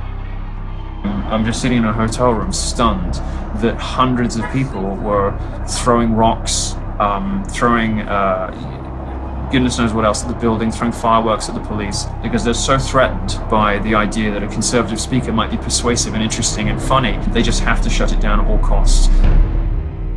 I'm a gay Trump supporter. I wanted to go watch a gay Trump supporter. I think Milo is absolutely hilarious.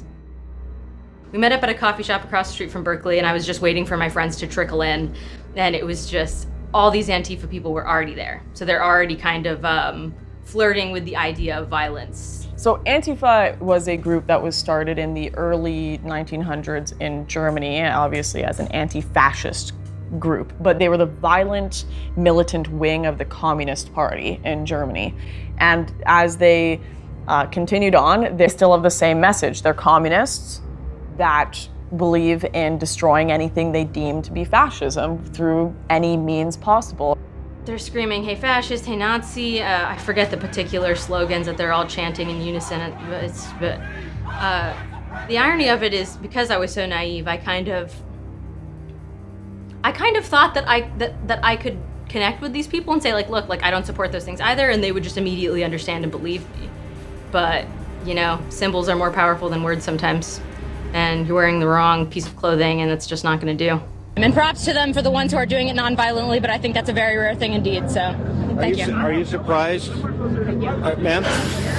And then 2 minutes after that, bear-maced again, like beat with flagpoles. My friend got put in the hospital, and that actually didn't air anywhere.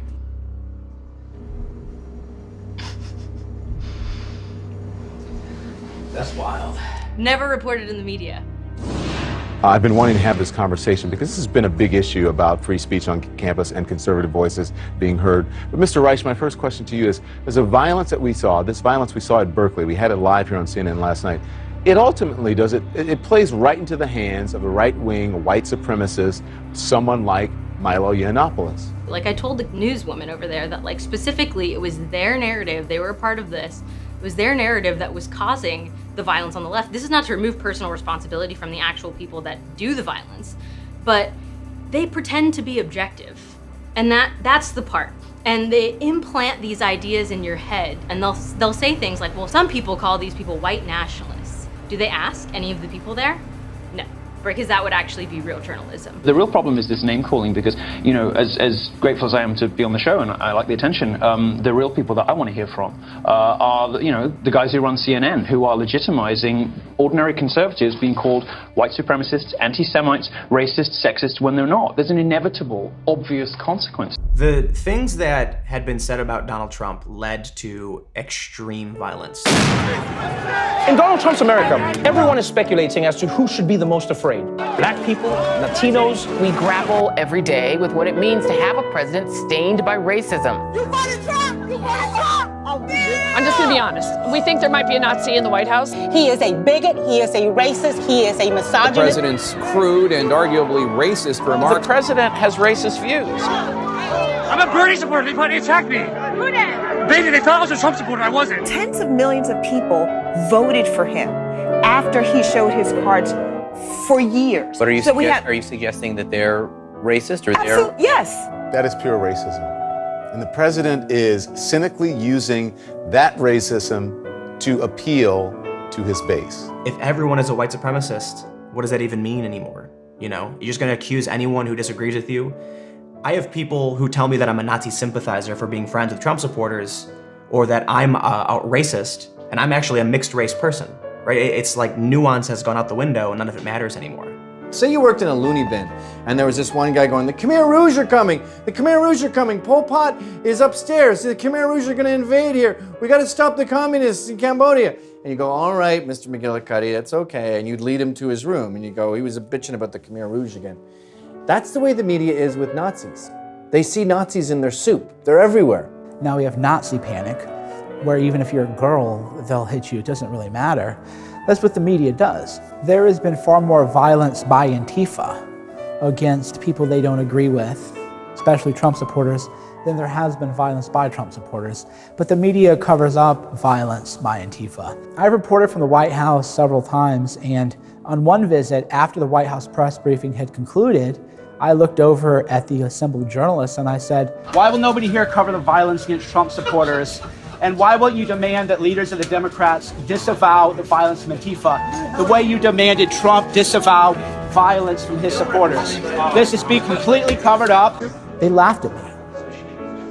They thought that I would care, but their laughter actually proved what I wanted to prove. I wanted them to laugh at me, because then I could show people, hey, this is what the media is all about. They laugh at violence against people if they don't like you. It's also not surprising that the right, in a sense, retaliated, came back out, held more events to counter this use of violence by Antifa. We saw the rise of the base stick man. You know, there's a video of him cracking a stick over this Antifa member's head. And right then I'm like, Antifa is going to double down and they're gonna go nuts. And that's where we saw Antifa throwing explosives into the crowd. M80! Somebody from the Antifa side just threw an M80 into the crowd. We heard a guy got stabbed in the chest. The bike lock basher Eric Clanton hit 7 people over the head with a bike lock. If you were to ask me, I'd say that was an attempt to murder. I guess, you know, it's sadly predictable. That's the scary thing, you know, and it looks like things are gonna escalate because nobody's gonna back down. And this is just the beginning.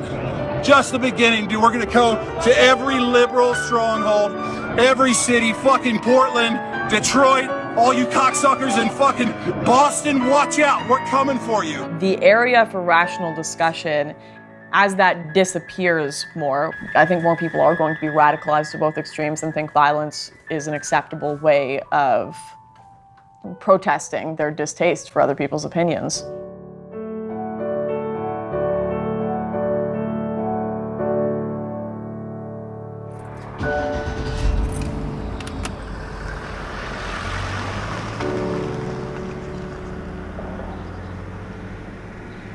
Imagine that your belief systems are essentially maps of the world that you use to orient yourself with.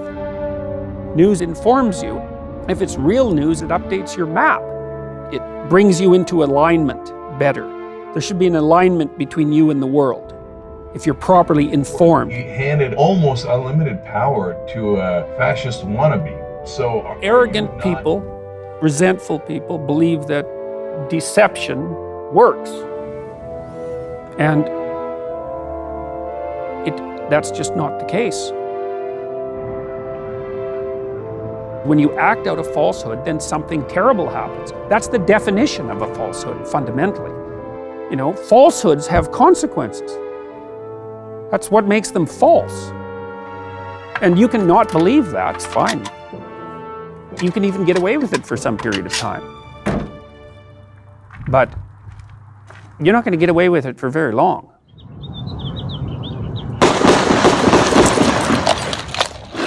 The latest developments in the shooting of a Republican congressman and others at a baseball practice outside of Washington. Congressman Steve Scalise has been shot. Apparently deliberately targeting the GOP.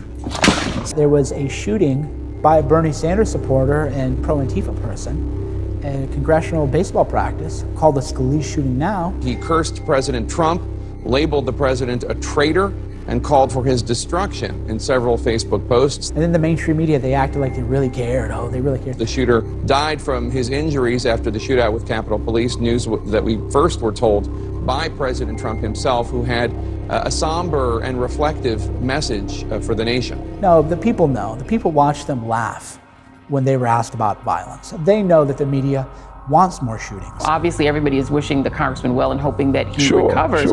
But Steve Scalise has a history that we've all been forced to sort of ignore. On race, he did come to leadership after some controversy over attending a white nationalist event. They want people to get shot because they act as a propaganda arm for Antifa, which is a domestic terrorist group under investigation by the FBI. And they laugh at violence against people they don't agree with politically. The New York Times interviewed the suspect's brother, who says the 66-year-old was upset over the election of President Trump and went to Washington within the last few weeks to protest. Our axiomatic systems orient us in the world and regulate our emotions. Donald J. Trump is now President of the United States. So when something axiomatically impossible happens, people are going to scramble to find reasons that don't require a retooling of their worldview. And it's no wonder, because they're avoiding, in archetypal terms, they're avoiding an involuntary descent to the underworld and even to hell. That's also why people fight so hard to protect not only their belief systems, but their social systems. Often that means accusing someone else. Trump is a Nazi! Trump is a Nazi! Because then they have to change and not you. Trump's a racist! Trump's a racist! A worldview adjustment is a major revolution, and you may not recover from it. It just might do you in, or maybe you're chronically depressed. And so when you dig down and you have to restructure those axioms, not only do you have to encounter the unknown as such, which is no joke, but you may also have to discover your own malevolence. Well, it's no wonder people turn away from that. It's not surprising at all, and everyone is like that. I mean, this is why I'm no fan of ideologies, generally speaking, because they place a mask of virtue over a dark set of motivations. And then you can tolerate looking at yourself in the mirror. Well, there's plenty of motivation to falsify, but it's a bad idea. You live out the falsifications, and the world hits you. We begin with breaking news from Charlottesville, Virginia, where 2 people have been injured in an altercation with protesters who are out in force over the planned removal of a Confederate statue. Watch this. So my opinion of the race baiting that's going on, and my opinion of the portrayal of the social strife and the neo-Nazis and et cetera, is another example of a business model by the mainstream cable news networks and media to try to create an environment of discontent. What happened over the weekend in Charlottesville, Virginia was just disgusting. I was watching the news like everyone else. And you're seeing Nazi flags and torches and white supremacists. Hate no longer hides behind hoods. And I was sick to my stomach. And by the way, I have nothing but disdain for Nazis. Is this guy wearing a Hitler shirt? Yes, he is. I think the whole Charlottesville thing, I think you have to have a zero tolerance policy on Nazis. But I think that there are a very, very small portion of the population. And if this was the 1960s, 70s, or 80s, objectively, they wouldn't be worthy enough of the news standing that they're getting right now. I think that the media will gin up controversy, take things and blow them out of proportion to gin up ratings. It glues people, it's addictive. Of course, everyone today is talking about the latest events that just unfolded in Charlottesville, Virginia. Today, we have a very special guest who is there on the ground. Basically, there was all of the Unite the Right type people in the area that they were sort of designated to be in. And police mostly had a hands-off approach. They had set up barricades between that and then the outside protesters who were basically supposed to stay outside of the park. The problem is that, of course, the right-wingers have to walk through those protesters in order to get into the park. And so most of the violence occurred kind of at that peripheral. As we've seen from other events like in Berkeley, where there was police and they left the scene and let these two sides fight each other. Hey, how come you guys are hanging back? That would be a good question for the chief of police. What did you see on the ground and how do you think the police conducted themselves today? Mostly the police stayed uninvolved for the first couple of hours. Eventually, the barricades that they had originally set up were taken down by the Antifa. Virginia Governor Terry McAuliffe declares a state of emergency. Then, that terrible moment. When the driver of this gray Dodge mows down a group of marchers who were protesting the rally. 19 people were injured. 32-year-old Heather Heyer was killed. Heather's mother told us her daughter was there protesting white supremacy. The driver was caught by our ABC cameras chanting a message of white power.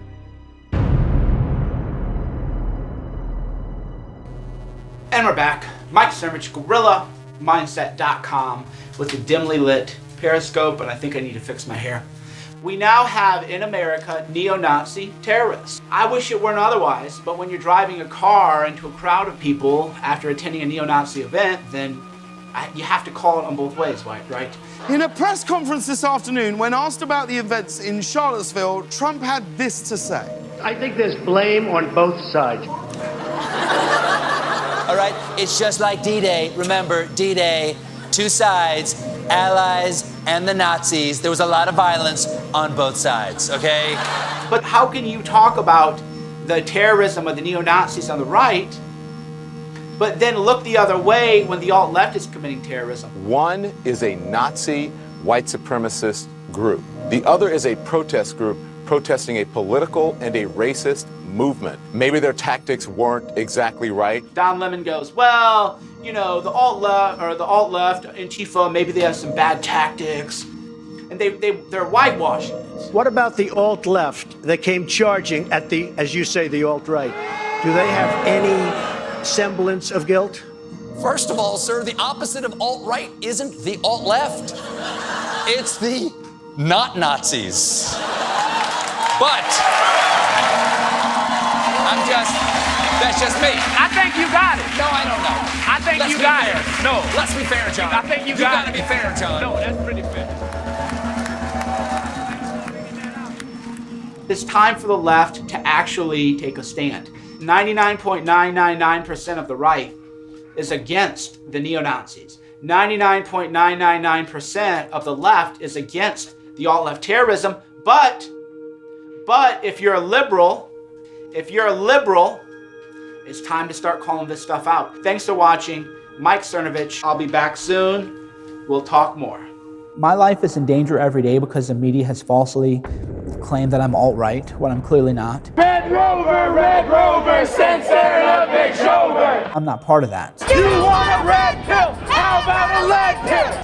The alt-right may have started out as something different a year ago or 2 years ago. It may have been about just an alternative to mainstream Republicans, but it has clearly morphed into ultimately an anti-Jewish, anti-everybody, hate-filled movement. So I've said, hey, you guys have free speech rights. I've said the alt-right has free speech rights to go give their talks on public grounds. But I've said if your movement is based on hate, I completely want nothing to do with it. And I said if you want to throw Nazi salutes, I don't want anything to do with you. Don't come to my event. Stay far, far away from me. The media, though, they call me alt-right to this day. For People who vote for Donald Trump to get lumped in with white supremacists and extremists, it's true in a lot of regards, because you have the KKK who are marching the morning after Trump won the election. You have alt-right groups and groups that call themselves hate groups that are holding up Trump signs at their rallies. There were Trump signs in Charlottesville, right? Living in America as a black man, I'm constantly traumatized. I'm traumatized by the statistics that I see. I'm traumatized by what I watch on the news when black people are choked to death. I'm traumatized by what I see on social media, black men being shot in front of their families by the police and nothing happening, black men with full carry weapons permits. I'm traumatized. Where's the help for my trauma? Who's addressing my needs psychologically? These are things we don't look at.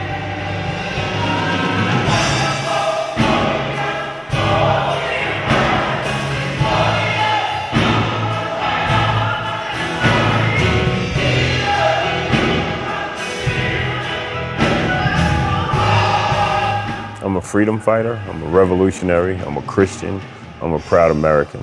Although people won't admit to it, America is a very racist place. It was founded on racial practices, and these practices still exist today. Maybe to the extent that not to the extent that they were before, but these racist practices still exist. And if you are a Christian, if you are American, you can look at the facts and say, yes, this is true.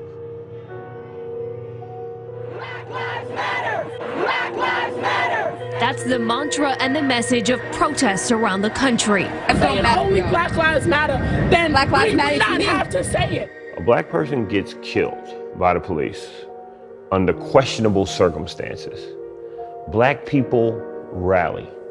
The cop goes to court, and no matter how questionable, it always seems as though the cop walks away. Does this always happen? No, sometimes the cop gets convicted, but it just seems to be a reoccurring theme. There's an aspect of Black Lives Matter which is well needed, very well needed, and that is police misconduct, militarization of police force. The average person there, what do they know about us, right? They know what the media tells them. They say BLM is anti-cop. Boy, do we have an atrocious case of the media twisting things in order to lead people in the wrong direction. It happens to be a Fox affiliate in Baltimore. At this rally in Washington, D.C., participants chanted, "We won't stop, we can't stop, so kill a cop." We won't stop! We won't stop! We can't stop! We can't stop! So kill a cop! So kill a cop! And that is not at all what they said. So the actual chant was, we can't stop, we won't stop, till killer cops are in cell blocks. We won't stop! We won't stop! We can't stop! We can't stop! So kill a cop! So kill a cop! On cell blocks! On cell blocks! I'm not anti-cop. There are members of my group who are, right? Because I know cops who are, as people, decent human beings. Black Lives Matter has been subject to fake news in the sense that the media does want to sensationalize what is happening. So if there's a big, major protest, then the media isn't going to cover that. They want to cover the 20 people lighting cars on fires, flipping things over, committing violence, and other things. Shots fired, getting injured while there. There's a difference between a protest and a riot. Burn that motherfucker down! Burn this motherfucker down! Burn it, bitch, down! So in that regard, a lot of people associated with Black Lives Matter have been discredited. But on the other hand, there was a journalist, a Korean-American journalist, Tim Pool, who went to cover the protests, which then turned out to be riots in, I believe, Milwaukee. One of the first things we hear is the crowd getting angry and saying, what are these white people doing here? Fuck white people suck. And it culminated with an 18-year-old white kid being shot in the neck yesterday, so. That's a problem, and that's a conversation that needs to be had.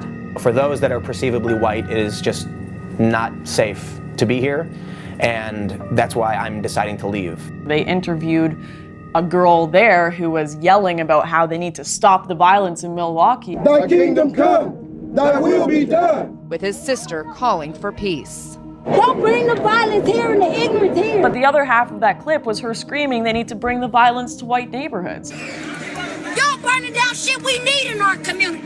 Take that shit to the suburbs. Burn that shit down. That is fake news right there, and it's happening every day on your TV screen, but it's hard to point out because there are bits of truth within it. I ask people, I go, can you name a high-profile black person who had been shot by police? And people can name a few people, right? And then I say, can you think of a white person who was shot by police? No. I go, well, did you know that twice as many white people as black people are shot by police every year? And they go, well, yeah, but white people are the majority of the population. It's like, I get the statistics, right? But if twice as many white people are shot as black people, and you can't name a single white person shot by police, what does that say about the media's coverage, right? The first thing you hear when a cop kills someone of color is their criminal history. If they're an alcoholic, they were a woman beater, they were, who knows? When a black person is killed, they're villainized, right? And when a white person is killed, they are victimized. Villainized, victimized. And that's no one else but the media. You hear the inverse situation of complaints against the media in terms of interracial crimes, like, for instance, the Dylan Roof shooting in Charleston, and then there was a shooting in Tennessee that was like a black man shot up a church. And so people were saying, oh, that the Charleston shooting got this big media coverage, that shooting got nothing because it was the inverse. You know, so how would you respond to that? I've never heard about this. Shit is crazy. This is crazy. I don't understand why I haven't heard of this. Like, that's unbelievable. This is what's funny about the media. All the victims in Nashville were white, but it is not clear whether Sampson specifically targeted them based on their race. That's bullshit. Right? It's bullshit. And this is me talking about a black person who killed white people at church. I don't understand why I never heard that story.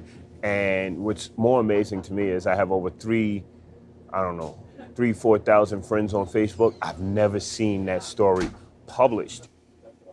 It's interesting to me. Now, in my view, the media doesn't want to give attention to white people who are shot, because then white people might say, oh, it could happen to me too. Maybe I ought to talk to these Black Lives Matter people. Maybe we can find common cause. The media does not care about black lives. They don't care about white lives.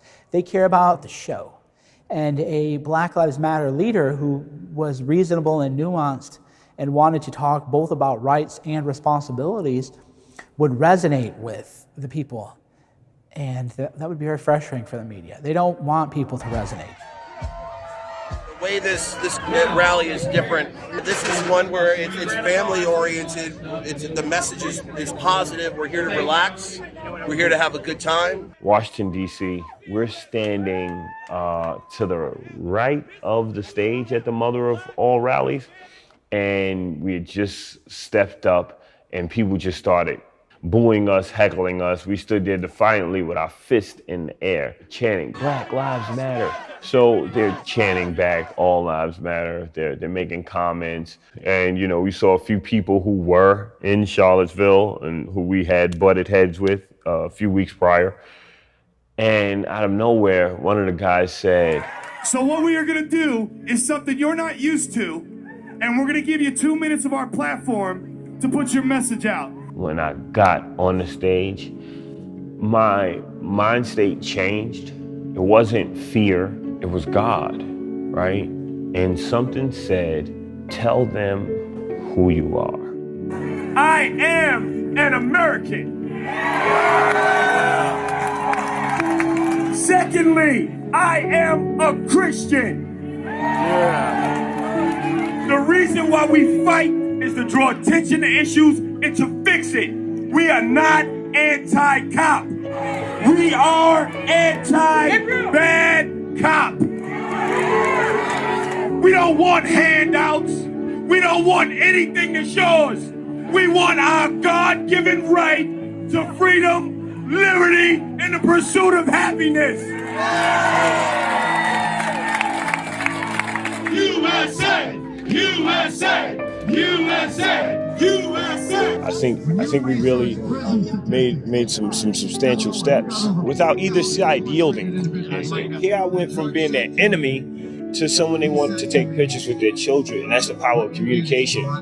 Why doesn't the media tell us this story? Why? Because people like you and I will sit down and say, let's figure this out. And guess what? It disrupts the establishment. No. The media is never going to give that guy a platform. They want to give a platform to people that look monstrous, because then you keep everybody divided, you keep everybody paranoid, you keep everybody hysterical. That is the problem right now with America, is the bubble. You click away and you unfollow, you separate yourself from people with contradicting views, and then you end up with this sort of snowball of your own narrative. Your narrative should be something like, I'm constantly trying to go beyond the truth that I already hold. Because the truth that you already hold is not enough. You need to know more than you know. If you think about what the news is, what you see in a newspaper or on TV, it's a small fraction of reality, right? There's all the things that have happened. There's all the things that they know about. There's all the things that they decided to write about. There's the things that they decided to write about that you saw, right? And it goes down and down until you're at that individual article. And so you think that when you're reading the news that you're being informed, that you're educating yourself, that you're seeing how the world is, but you're seeing such a tiny fraction of the world. And so you could argue that in a way the media is designed not to inform you, but to keep you uninformed. And that's really scary, that the bubble that we all live in that has no real higher obligation anymore to this sort of philosophical idea of truth is a scary thing. We can't even agree on reality anymore.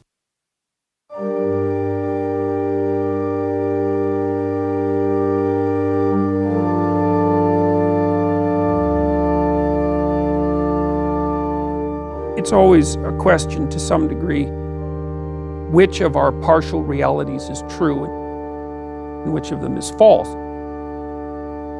There's a world that exists beyond our comprehension of it, and so you have to lay a structure on it in order to simplify it.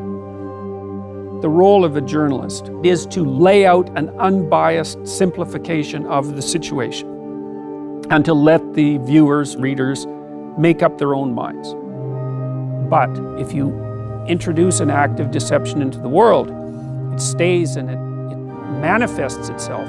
When you do that, you corrupt the structure of the world and you corrupt your own soul. And God help you. It's not good. It's seriously not good. And we know this if you read who I would regard as the most profound analysts of the totalitarian societies of the 20th century. They come to the same conclusion, which is that the totalitarian states would not have been possible without the moral corruption of the individuals within that society. And if you think that through, then it should make you quake in your boots.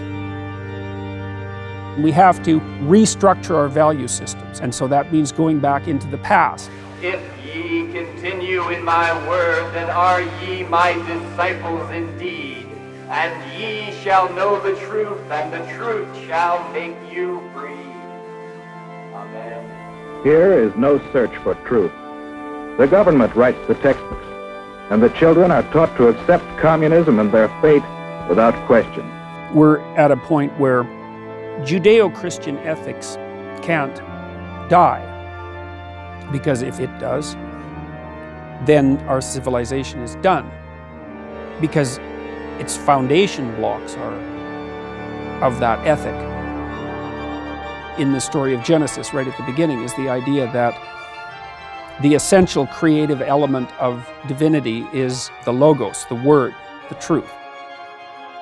And that consciousness calls a world into being through language. That's the image of God in man, as far as I can tell. And so the words you choose determine the structure of the world that you bring into being. So we better get our acts together. We need truth. We need truth in media. We need to open up our eyes. The fundamental question people are going to have, which I have, is how do you know what's true or what's not true? I wonder sometimes if there is a truth that is accessible to us. Like, I don't know if we can ever know what's truth.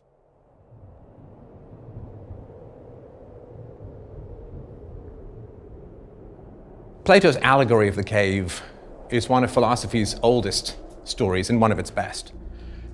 In the story, there are people who have lived their whole lives chained in a cave, and they're forced to look at the wall. Now, behind them is a fire, and in front of the fire are various shapes, people, animals, trees. And they see, against the flickering firelight of the cave wall, these shapes, and they think that they're looking at reality.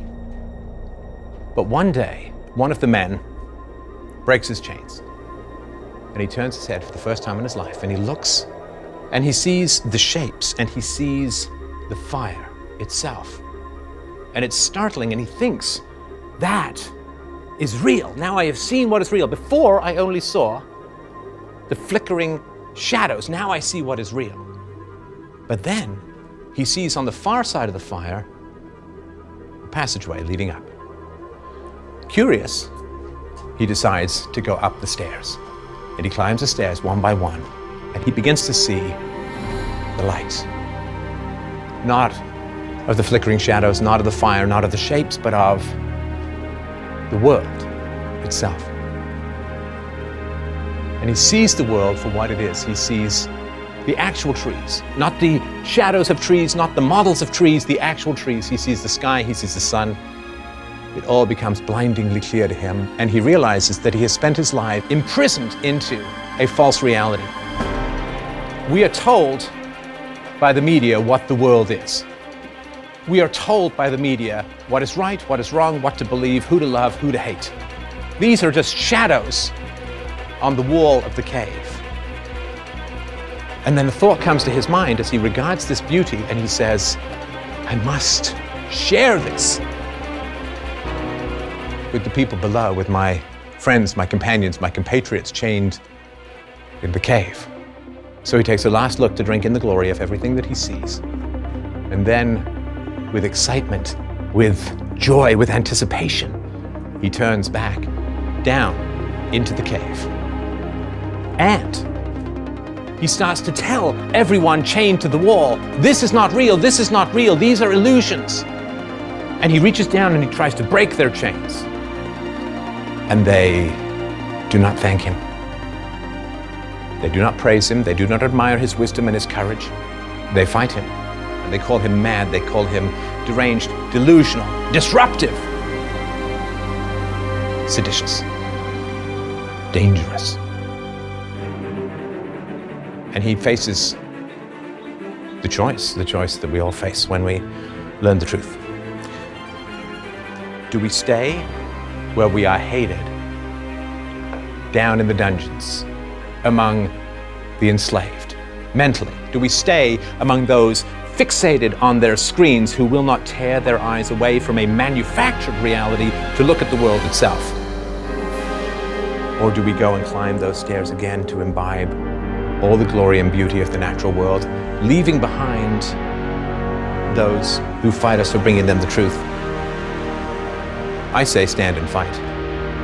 What is the glory of the world if we must drink it in solitude? What is the beauty of the planet if we must view it alone?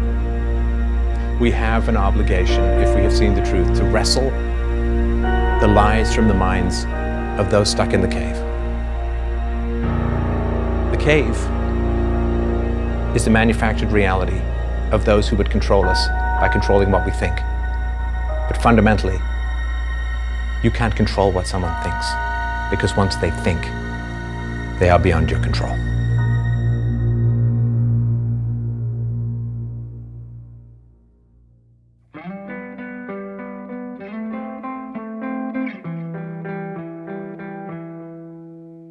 Look at the hell that's been brewing, as they cry you cheat and you steal, preaching from one of your limos. You struggle just paying their bills. You know you're high and you're mighty. Is it best if we all whittle down for fortune and power and devious deeds. Winners are chosen, you still won't concede. Final fight for what you believe. If it's anything, well, there's proof in the battlefield.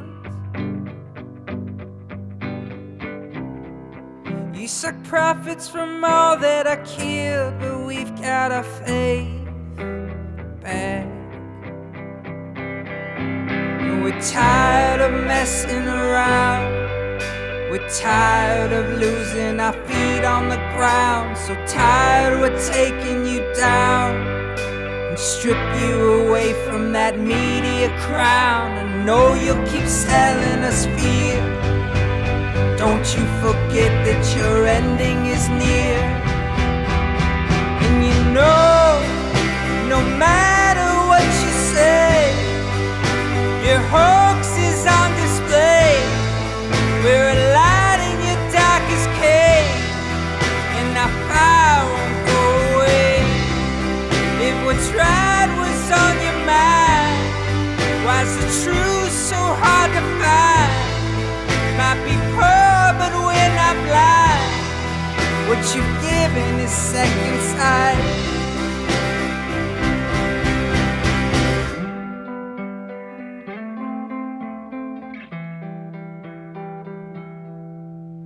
Look at your tiny retraction. You've already gotten the views. Those methods that keep us divided. How else would you spread your fake news? Shilling your way through a story while calling them scoops on the air. We pray for our youth, but why would you care? Searching for honor in all our despair. Rather be famous, pretend like you're there. And it's never fair. So we've leveled the playing fields. You'll keep pushing till someone gets killed, but we've got our strength back. We're tired of messing around. We're tired of losing our men to the ground. We're tired of screaming out loud. We're tired of living our lives in the cloud. Go on and sell us your fears, but look how we bask in our enemies' tears. As we're told to shut up and let you play with our hearts in a twisted game, while your lies all stay the same, and we call you by your name. As your hoax is on the run, and you're like the sinking sun. Don't be sure, just take the plunge, and let thy will be